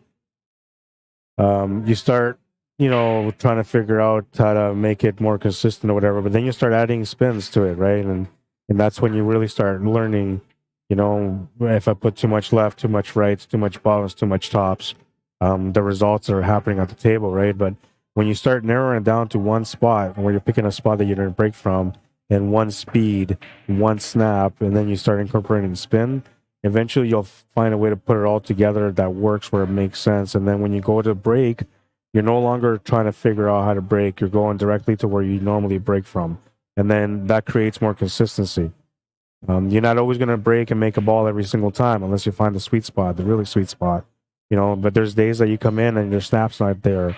Or maybe, you know, you got a bit of a chicken wing arm that day, you know, so you're thinking you're putting the cue on that certain spot on the cue ball, but you're actually missing it a little bit when you're shooting the ball, right? So on days like that, you know, you're gonna come up dry sometimes, but for the most part, if you find your spot, you stick with it. You can see some real information there, and you can learn how to adjust.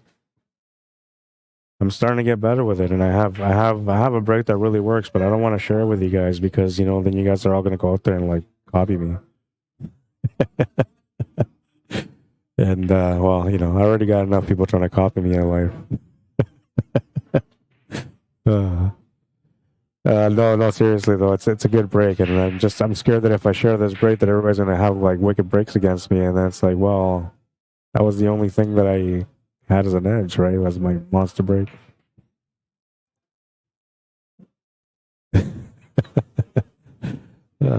I joke around sometimes. I laugh at myself at the stupid things I say. Merlin Wamdiska, how you doing? Matt Zimmerman, welcome to the stream. Mitch DuPont, how you doing? Gene Linker, welcome to the stream. Excuse me. Lucas Rivera, welcome to the stream. Pete Delgado, Orlando Morales, what's up, man? How you doing? Jason Musso, Jose Lugo, Larry Jones, welcome to the stream. Carlos Alberto Castillo, bienvenido. Albert Hoffman wants to know, is it winter break or alternate break? It is alternate breaks. That was a little while ago. Randy Godfrey, how you doing? Wayne Burba, welcome to the stream. Ronaldo Delaban, welcome to the stream. Wayne Burba, how you doing? Says, you're very good at explaining these items. You got time to put videos up about topics? I do. You want to send me some topics you want me to talk about? You can send me topics you want me to talk about, and yeah, I can do that. I mean, and I'll even stream it here on my CUESPORTS Live YouTube channel.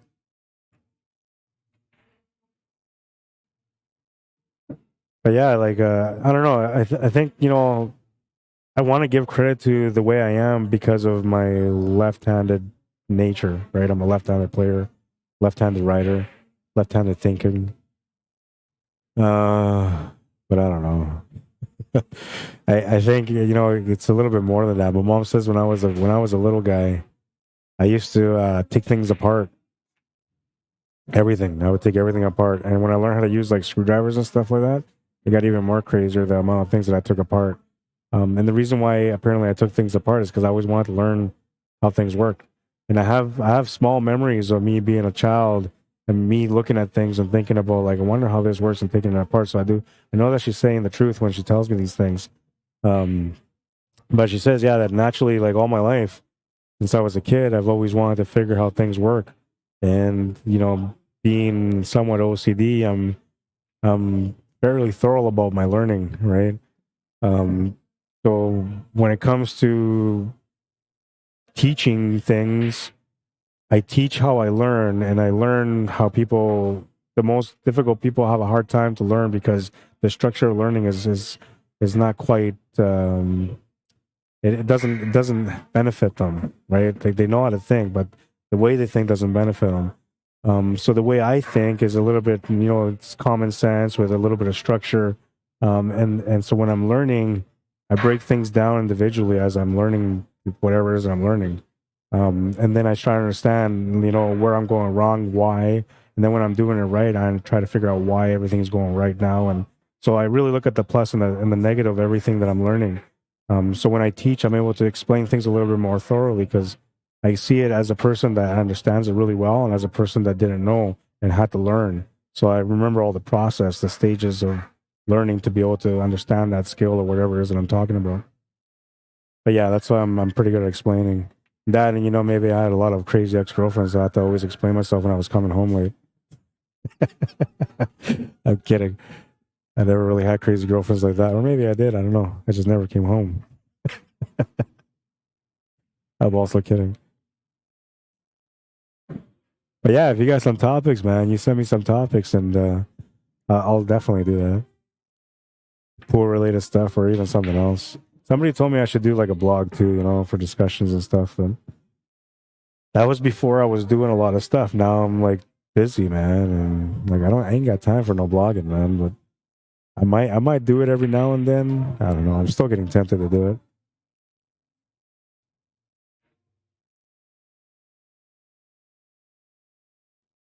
It looks like you might have to do a little bit of a swerve shot or a masse shot on this one.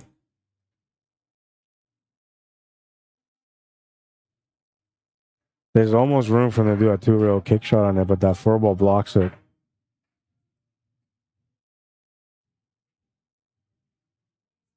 Now this is tough because if you're gonna masse this hard, you gotta pretty much aim towards that side pocket at the horn. And you jack up your cue a lot here. The more you swerve it, the more you jack up. Looks like you can see it. He's gonna go off the rail and in maybe. Or maybe go straight, I don't know. Well, he can see it, he can see it. He's just being dramatic, that guy.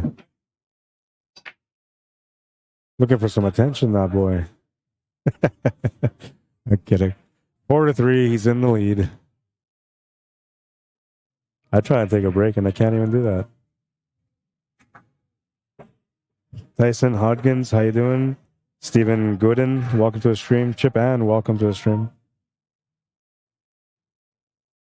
All right, as soon as this match is done, well, no, because then they got Randy and Barry playing, man. I might want to have them on the stream. Maybe I'll just break free. I don't like abandoning the stream, though. I feel bad about it.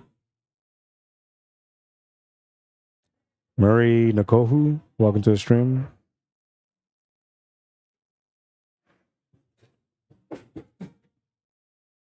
There is such a thing as, you know, explaining too much, too. So there's a balance, right? And I think when I coach people, like when I talked about that subject, I just kind of imagine how I talk to somebody if they didn't understand what I was saying.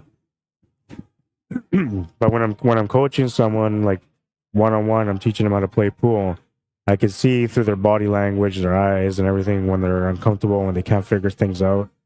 So then usually, you know, I see, okay, my students, you know, starting to lose focus or concentration, so I got to address what they're having a hard time learning with. And then I'll go back and I'll show them what I was talking about step by step until they understand it. So there's times where you got to be a little bit more thorough, but I don't know. It just depends on the situation, I suppose. Matty Boy wants to know, who is Randy playing now? He's playing against Barry McLean.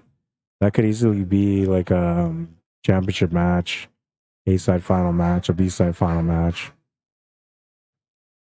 And Johnny Joe, what's up, man? Says, hey, Rod, any interest in the Super Bowl? Yeah, I know. Now, I have my teams that I enjoy to watch, but I don't watch them like every season, but there's teams that I enjoy watching. I watch these players, you know, through the years, and I follow them. So I do have some teams that I do follow, and that, you know, if they were in the playoffs, then I'd be like, yeah, I'm all over it, right? This year I didn't really watch much of the football, so I didn't really see how the teams are. But I know that, you know, the Chiefs have a good team. Mahomes a good quarterback. But I have viewers and friends that are, you know, from Philly, so I kind of have to lean towards the Eagles here. And I said that, you know, with a little bit of hesitation, like, don't cancel me. Don't unsubscribe. You know, I don't want to get canceled out here just because, you know, I chose the wrong team. That's the kind of culture we live in nowadays, you know. You can't be a free-willing spirit no more. You try to fly, somebody tases you and brings you right back down to reality, man.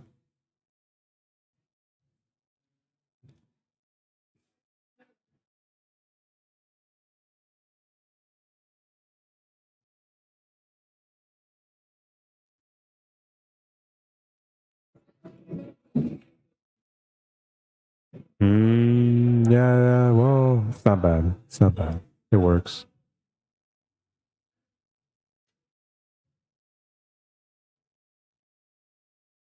What's up, Barry Bremner? Do I need anything? No, I got a water. I brought my own water today, so I'm okay, man. I appreciate it, though.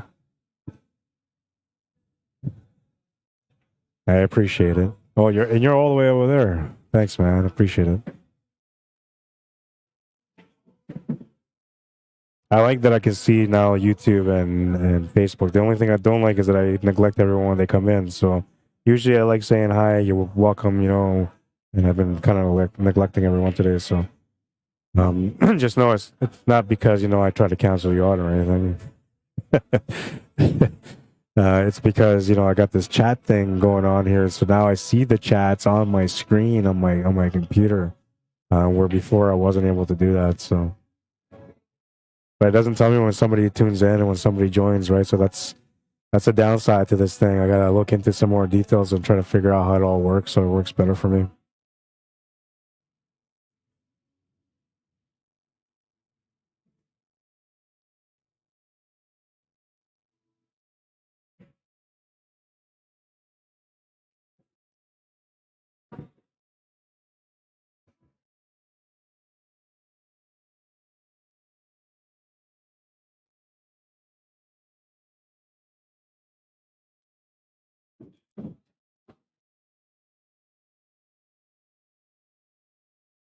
It's gotta jack up here. The drawn between this 14 and 9.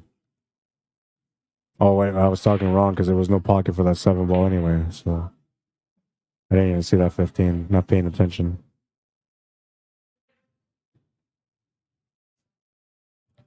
But yeah, no. Usually when it comes to sports, I watch the highlights on sports highlights all the time. I enjoy watching sports highlights. I'm a big sports guy, right? And but I don't really follow all sports, right? But when it comes to the big championship matches of the playoffs, that's when I start kind of watching and following some of the games. Sometimes I'll pick a horse, and I'll root for them throughout the whole year if it's a sport that I don't watch, kind of like baseball, right? Baseball is something that I don't usually watch until like the very end. When we get to the last championship series, that's when I start watching it. Football I can watch throughout the playoffs, and I can watch throughout the entire playoffs. Basketball I only watch when it comes down to the championship matches too. And golf I only watch when I'm trying to fall asleep. I'm kidding, it's not that bad. I enjoy golf. Golf is okay. But just giving an example, like I just yeah, I'll shut up now. I think that was Darrin that won that game. It was Darrin that won that game. So we're tied at 4 between these two. A little bit of a battle here on the TV table so far.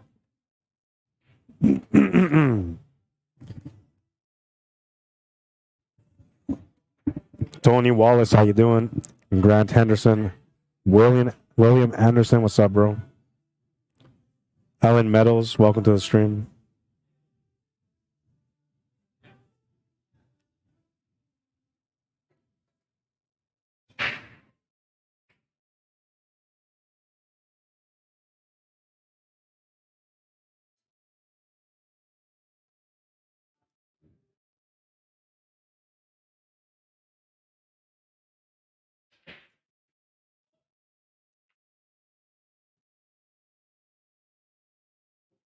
Well, a little kick here from the 6 makes a 7 ball in the side pocket.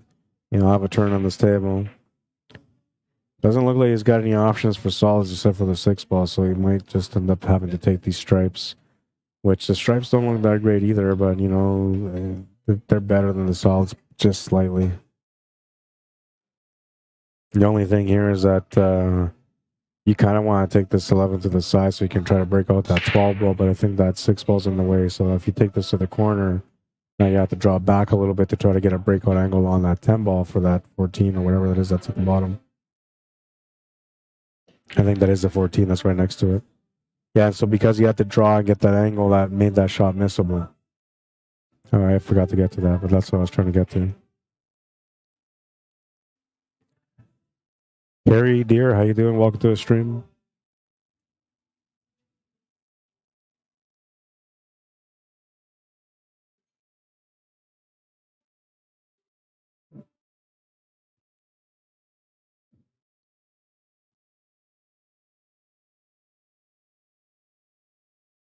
Top 4 places being paid today. 17 players.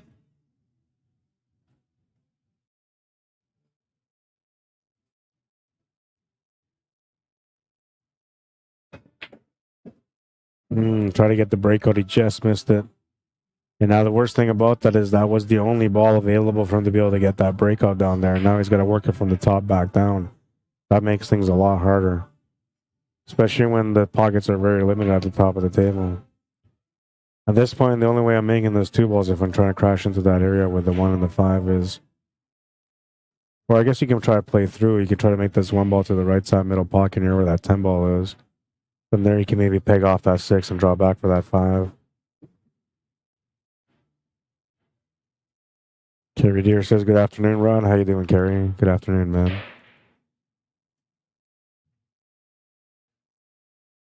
We're at +2 Celsius here in Winnipeg now. People are going to start walking around in shorts soon. This winter was an interesting one for us. You know, it's kind of quiet, and then, you know, it got kind of... That was a good shot. It got a little cold, and then, you know, it was warm, and then it got, like, deep cold, like, nasty cold, where everything was, like, freezing within minutes. And now we're having a little bit of nice weather again.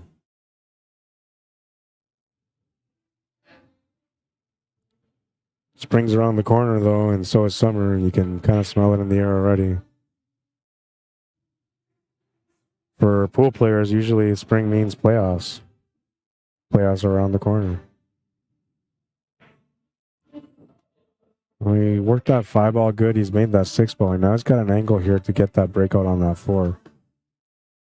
Still not there, though. It's almost there. Because he would want to go into that side rail on the right side and come down into this 4 and 14. But I feel like he might be stuck having to play 3 rail or 2 rail shape. 2 rail side to side to get into the breakout. And that's a little bit harder to calculate. Yeah, so this is the way that he wants to go. He wants to go off 1 rail back and into that 4 and 14. That's the ideal spot. But because that side pocket is there, it makes it a little bit more difficult. So then the other option is to go, I'll show you here with the window. So the other option is to, you know, make the shot to the corner, right? Oops. And then just play the cue ball from here to here to here, which that makes it a little bit harder to do. Oh, and he hit that perfectly. Nice shot.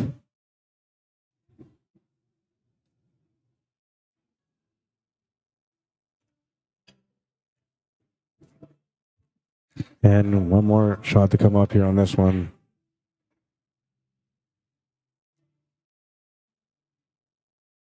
Just has to make it to the side, get that cue ball to fall off the side cushion and back to the middle slightly. You'll have to settle for the longer shot on the 8 ball, which is fine in my opinion, but maybe he doesn't feel comfortable with it. I know he does, but you know, I'm just saying, maybe he doesn't.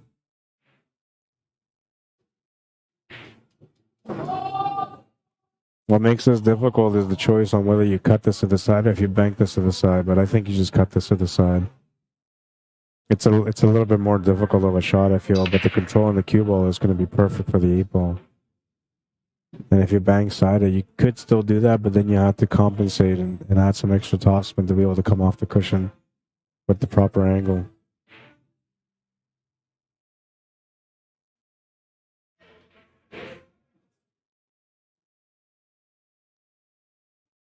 He's in tight here, taking his time.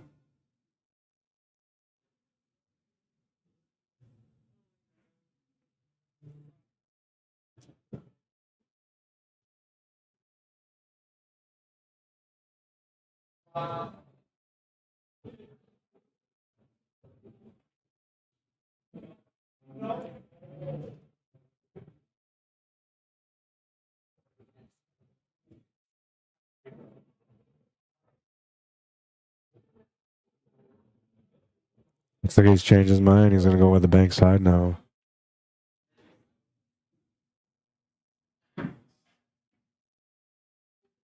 I find that if you go for this, it's going to be a little bit harder on the 8 ball, but you still have the finish. You have to put extreme juice on it, and he's missed the shot. So Darrin will come up to the table. He's looking to get on the hill himself here. Crucial rack for both these players.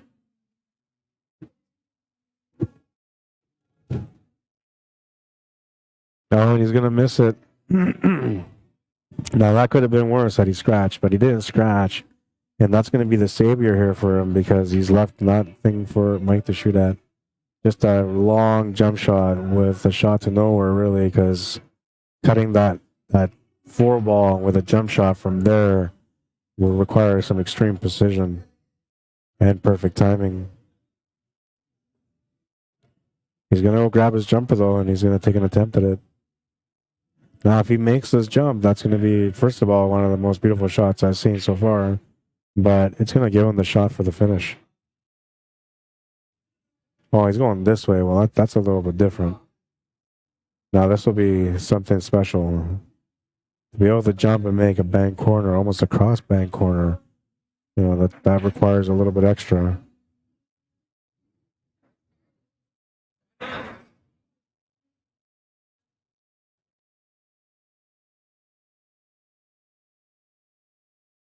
Yeah, this is a challenging one. He's got the right line. He's taking a look at the line. He's got the right line, I can tell you that much.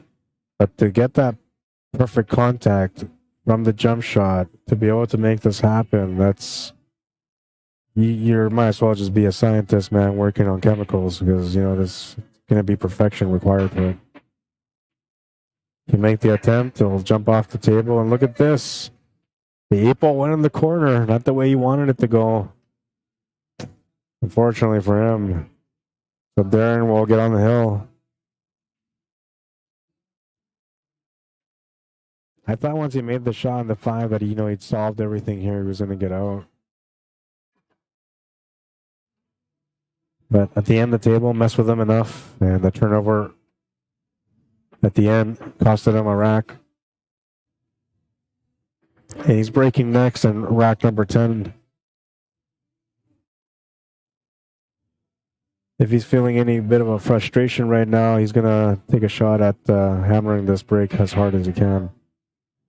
And I'll tell you right now, like sometimes that works, but like I said, breaking is a skill, and in order to do something right, you have to make sure that the process is right. So if you're going to do power, like nuts power because you're angry, you're going to lose control of the cue ball more than not. So you got to stay away from that mentality. When you get frustrated at the table, just find a way to reset before you break, and let your break be something that's more disciplined. I mean, you can still put some power behind it, but just don't let anger be the one that dictates how you break. Rack number 10. Oh, and he's gonna miss cue on it. And that might make me mad, but he won't be able to break though, unless his opponent gives him the table back.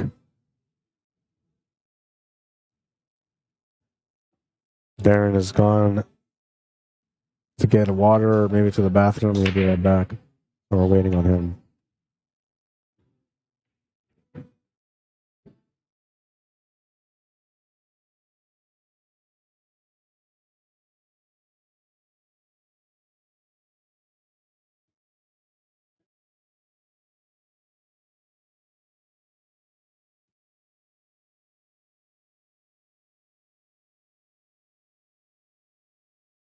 Yeah, we're just waiting for him to come back, so I'll just wait.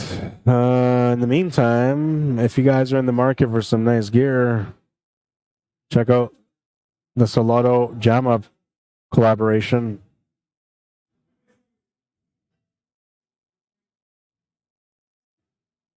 Looks like Darrin is coming back now. This is Salado. You're looking for some nice gear and beautiful gear. Maybe Predator is more your thing. Here's the Predator gear. This is the new items that just came out from Predator on our Jam Up Apparel website.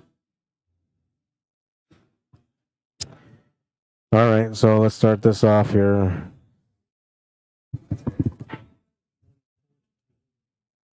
A side or B side? B side.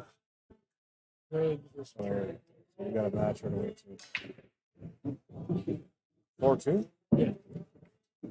Give it to the old guy. Actually, yeah, I played both. I ran a few of those. Playing against Ricky. Ricky. Ricky right there. You can play it right now, whatever table you guys want. Yeah, and he's east side, so he's a 5.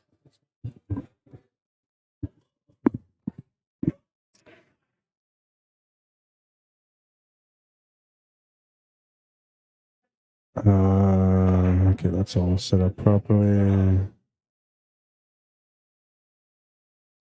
East side semifinals. Oh, this is an ace side semifinal match right here, actually. Yeah, this is an ace side semifinal match. Darrin and Mike. The winner of this table plays against Bernie Weiss and Jeremy Smart. Whoever wins out of that match. And they're playing also right now. Bernie Weiss is a nice player to watch too when he comes out. Not too often he comes out to play in the tournaments.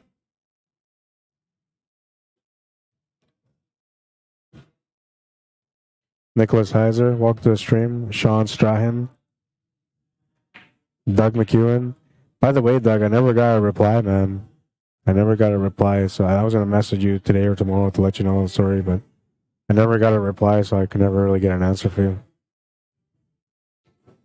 And I wanted to ask today, but too busy, so I think he has gone now. If she comes back, I'll ask her though. Donna Hussey, how you doing? Linda Bailey, welcome to the stream. Simon Welch, welcome to the stream. Shar Chino, how you doing? Welcome to the stream.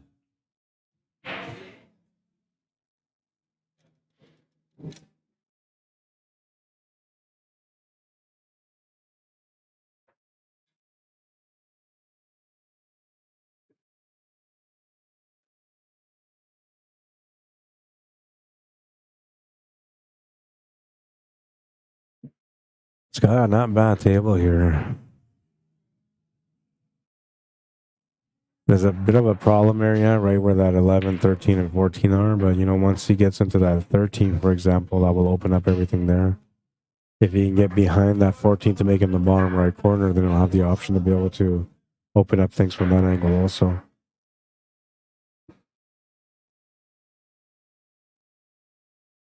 I think you're just kind of stunning over here for the 9 ball.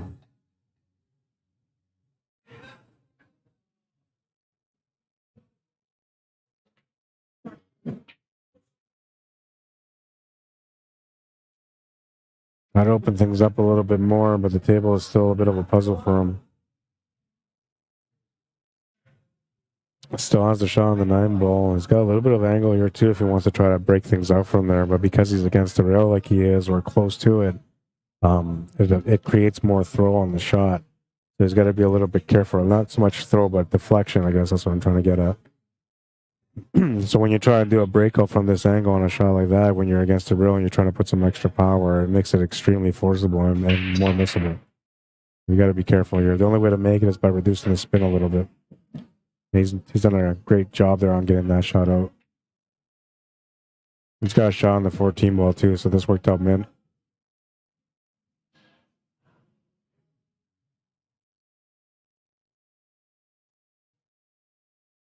Hit that with some authority. He got the breakout angle. Perfect. And the reward is a shot on the 14.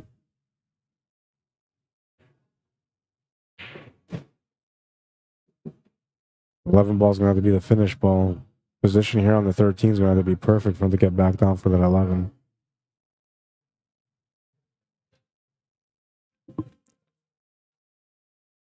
Eight ball sitting by the 7 ball, so only has, it looks like maybe 2 pockets, a top left, or sorry, top right and our bottom right. And he's come up short on what he wanted here for the 11 ball. He's going to have one more challenging shot if he's to win this game on this turn.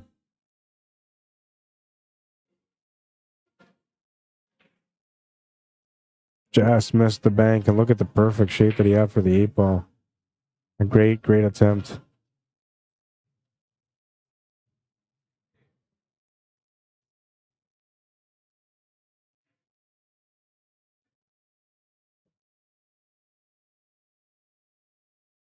Dennis Toback, how you doing? Rusty Sargent, welcome to the stream. Leslie Corsall, welcome to the stream.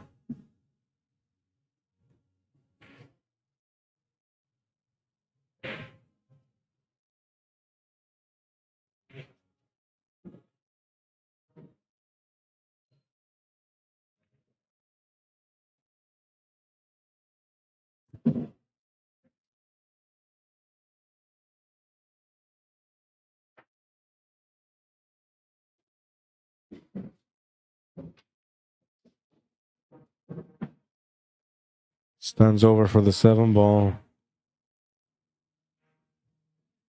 He just has to come clear below the 8 ball now. They set up for that 4 ball. He doesn't have to be perfect on the 4 ball, but he would like the cue ball to be on the left side of the 4 ball instead of the right. And that's going to do it. That's going to be perfect. Now he can just come off the rail gently here, set up for the 8 ball on the top right, or he can just come off hard for the right side middle. It's up to him. He's going to come off hard off the cushion for the right side middle. And that 8's going to tie up the game. We're at 5 all. He's on the hill.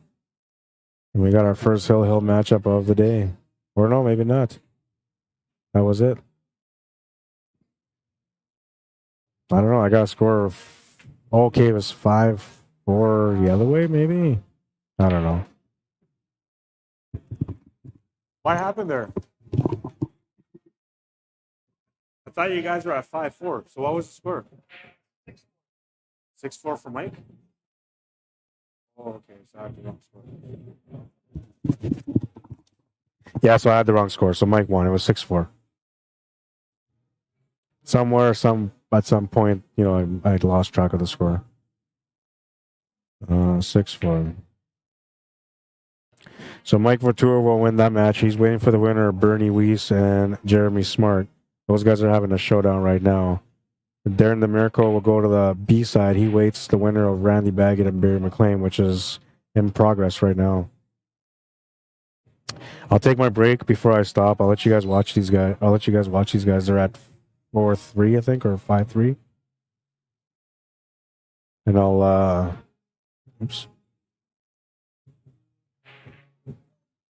confirm the score with them right away. I'll set up their names on here. I'm gonna just take my break and then I'll come back and I'll stop the stream and reset. Maybe I should have stopped here. I just don't want you guys to miss out on this match. This match is gonna be a nice match. I'll put Barry on the left.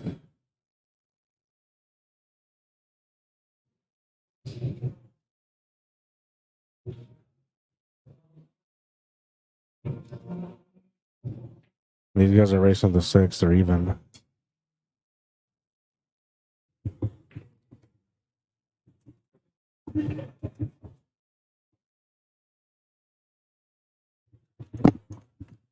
(4-2) for Barry on this one. And I'm not going to be doing any commentary on this one for now, but I will be back. And when I come back, I will start the stream over. I'll stop this one. I'll start a new one, and then I'll come back and do full commentary for the rest of the evening.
All right, I'm back, and the score is 4-4.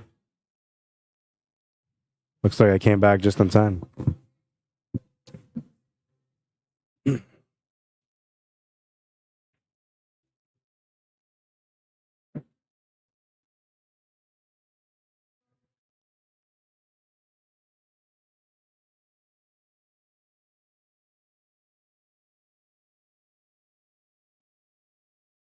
I missed a few comments here too.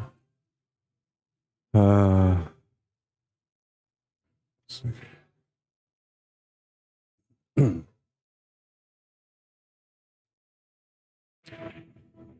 Oh yeah, you wanted to watch the other table? Okay, yeah. Worked out good, I guess, in the end. Hey, Matty.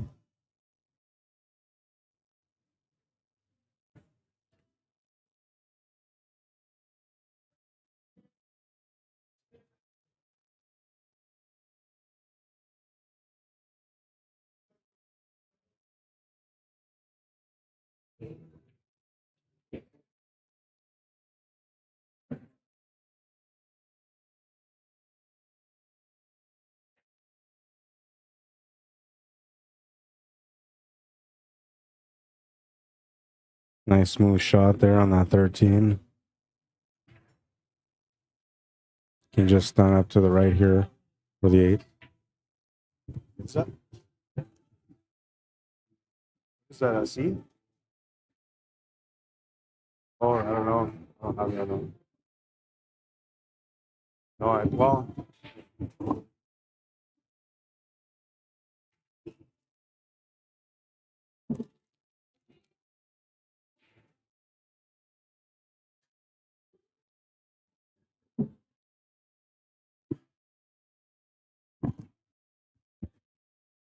No.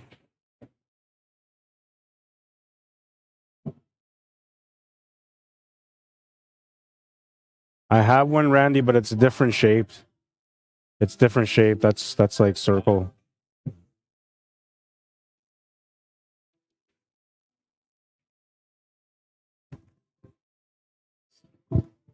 Thanks, man. What was the score in your match? Yeah. That's my smaller one too. I got a bigger one. 6-2 for you. Yeah, I got a bigger one. I got I think it's 16. Then I was gifted one too, but it's an older, it's an analog model, so I don't really use it. But that one's got like you could do 32 mics or something like that. I still don't understand. It's like this, it's big, and it weighs like a car. It's just heavy. Every time I go to it, I have to do it. Yeah. Got 6 inputs. It's all right over 8. I got a microphone. I got a couple of instrument boards. You know, I got music input. You know, from an iPad and stuff like that. So Yeah. I got headphones, so I can play a song and then try to play along with the song, sort of thing. You know. Oh yeah. Then I got an output to the stereo that's in the basement. Yeah. You know, my wife is not home. I can just, you know. Oh, that's awesome, man. Envy. I wish I could. You know, I have guitars at home. I never learned how to play. I always want to. I've been like, seeing like these videos and stuff. You know, like TikTok videos, YouTube videos, all trying to show me how to play guitar. So we're getting tempted to pick it up again. I could just pluck away. You know. Yeah. One thing will lead to another. I don't understand the concept of like notes and you know like how they get it's automatic once you learn them, I guess, right? Yeah. Eventually, you know, you'll get so good at the taps that you'll start to want to know Yeah. what they are on a music sheet, sort of thing. Yeah. You know, because if you look at it on a music sheet, it's just complicated. It just goes. Yeah. There's 6 strings, so you got 6 fucking notes, you know, fucking follow. I can't differentiate what I'm doing. Yeah. I was told if you learn how to read the notes properly, then you know you can learn how to play guitar better too. I'm familiar with notes, you know, but like grew up with music and singing and stuff, right? Instruments, I don't know. Then you learn another one, then another one. And it just builds. It just builds. Yeah. Cool, man. I'm gonna play. It's one of those things that I always said to myself, I'm gonna do it. And then I'm thinking now that I'm older, I'm thinking I gotta do it before I go out, right? I want to make sure that one of my things I did was learning how to play guitar. I tried playing the piano too, but I don't know. That's more like I don't know the notes either or whatever, right? So everything I just hear the notes and like, okay, I hear the song and I can play easier with the piano than I can with the guitar. Because it's more laid out. Yeah. You know, the more higher is higher, right? Yeah. You know, on the guitar, No, you know, you it's the fingers, you know, like, and then it's like not everybody has the hands for it, right? Like you need to have a certain length of fingers. can't do Yeah. it. Or just fucking feel like I have arthritis. But with practice, you come too, right? So Yeah. practicing the bars and see if I can. That's cool, man. I said, carry on. Thank you. All right, sorry about that. I don't know who won the last game. Who won the last game? Was it Barry or Randy? Can I go back and watch her?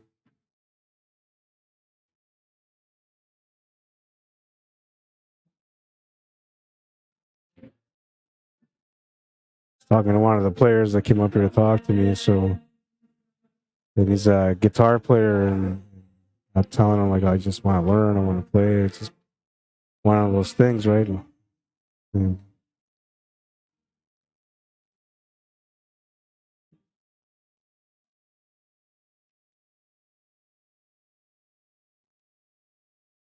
oh, so it was Randy that won that game. Okay.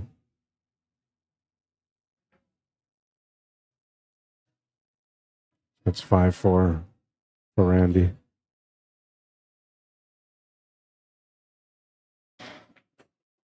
Nice shot.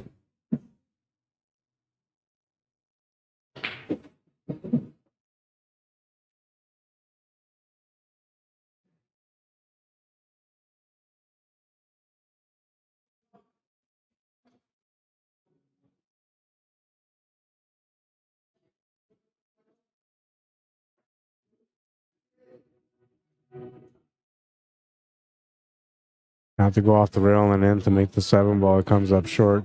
He's taking over that pocket fairly good, though, so he's got something kind of here. He may not get another chance at the table, though, because we're talking about Randy. Randy doesn't really waste opportunities.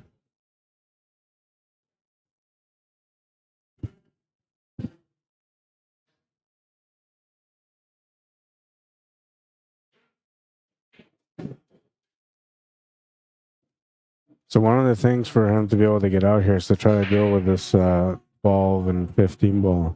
If he can get somewhere on the left side of them, underneath them, he might be able to pot them in the corner and not have to break them out.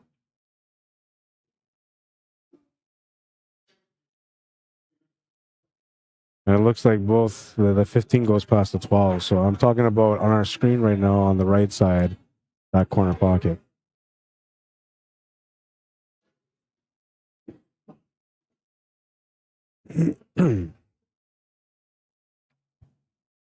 Yeah, he's kind of, I think he's overshot this a little bit.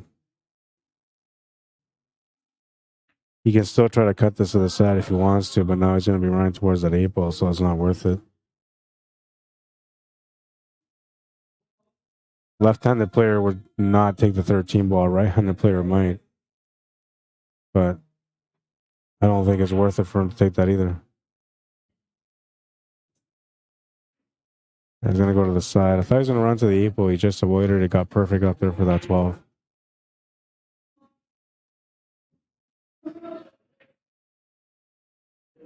I thought it looked to me like he was going to run into that 8 ball, but I guess with a little bit of spin, you know, he can get around it. He made that look pretty smooth, though.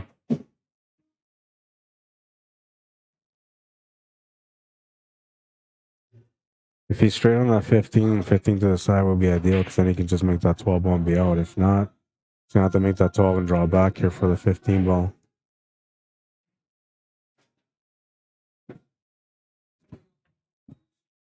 Smart shot. He's giving himself a cut to the side. He's got the forward angle to go up for that 13 ball.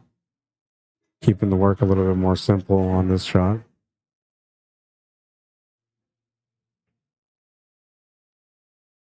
Oh, he's going to hit the horn, though, and it would have hit it with a little bit too much pace, even. So, Barry will get a chance back at this table here.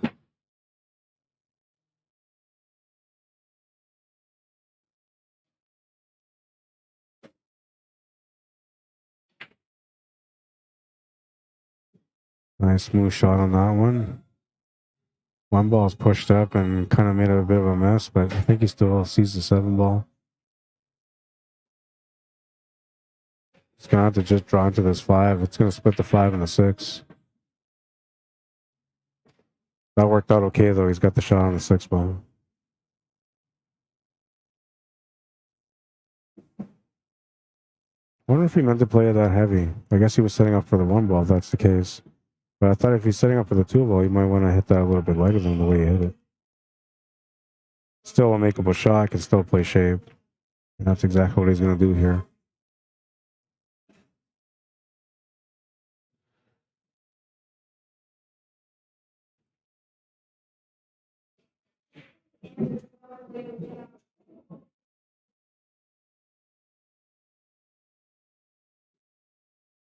That is good. Oh, avoids the scratch on the side. And he hit that horn in the perfect spot because he hit that horn in the left slot a little bit more. He would have been hooked behind that stripe. So this worked out good for him. Makes the 8, ties up the match. He's on the hill.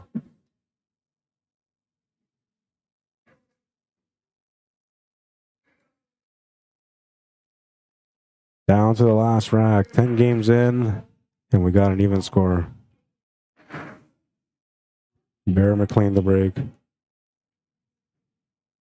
Now, usually, like when you have 2 players go to the hill, usually the last rack is always messy, right? So there's like a lot of safety play, or it's just cluster, right? A lot of cluster everywhere. But when you have 2 players of this caliber playing, whichever one of them breaks, usually their breaks are a little bit more open. It just comes down to whether or not they make a ball. If they don't make a ball, then their opponent usually comes up and finishes the table on their first turn. We'll see how this one works out, though. Quite the battle so far. They'll pound it quickly. Sign of respect when you get to the hill. Taking the second ball, break position. Is he breaking second ball or front ball?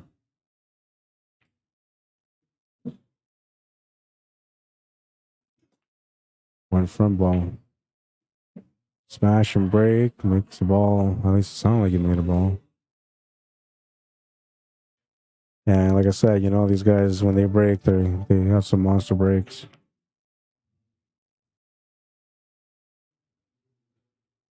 He's got a chance to close out here. Only a little bit of work on the table. 7 ball mainly.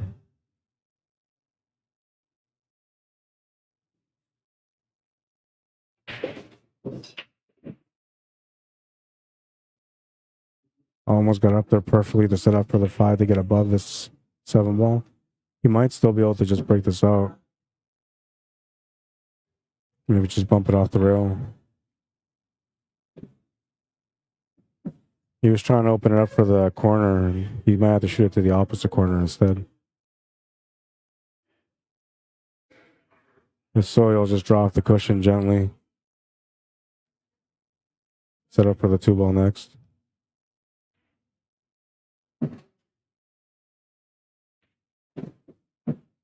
Just like that.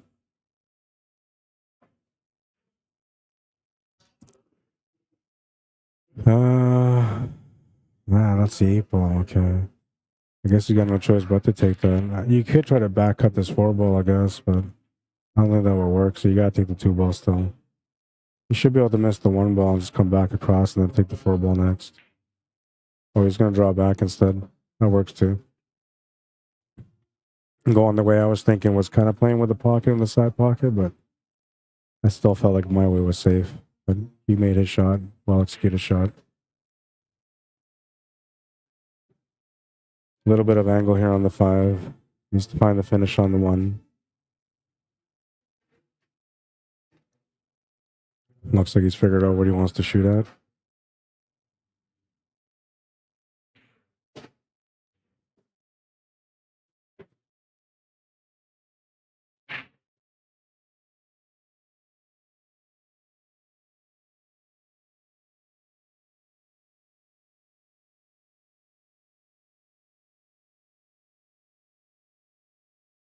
Makes the 1 to the corner. Has got position on the 8. Randy says that's good. And that'll be it. Barry McLean ends up winning the match. A monster match. That was a B-side match, by the way. So Randy's been eliminated now. Barry McLean moving on. 6-5 the score. And I'm going to stop this stream and I'm going to come back with A-side final, the B-side final, and then the championship match. That was a good match, right, guys? I think that was a good match. I enjoyed it. If you guys like that match, give me a like. What's up, Don? How you doing? He said he moved the 8 ball. I didn't see that. When he made the 1 ball, he moved the 8. Oh, I didn't see that. What's up, Aaron Campbell? What's happening, man? Watching from York Landing, Manitoba, Canada. Oh, so there was some. I don't know. I missed it. I didn't see it. Fortunate I didn't see it.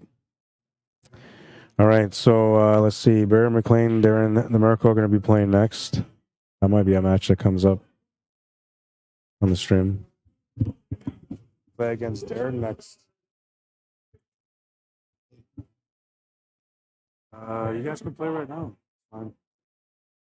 Then the winner of that plays the winner of these guys. But these guys just started maybe 10 minutes ago. Then you got to wait for that match. You guys will have a little bit of a wait once you guys win the match for wins, but it won't be long. It'll be like 20 minutes wait. All right, guys. So I'm going to stop the stream, I guess. And, well, I hope you guys enjoy the stream. Let me show you a couple of more things from Jam Up. So this is the WPBA, some of the shirts that they have. You guys are checking out some of the stuff for the ladies. Nice, complete with some nice, comfortable pants. Nice design. Comes in blue and black, red and black. You can play on this table if you want, or whatever table, doesn't matter. They're going to start the match, but I'm going to stop the stream and come back with a fresh stream.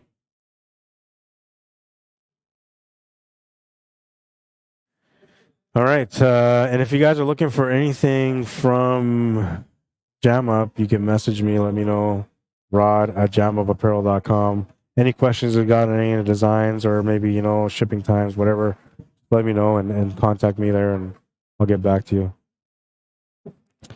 And if you're looking for me to come out and cover an event at your location, in your city, message me at cslmanitoba@gmail.com. It'd be a true pleasure to come out to your place.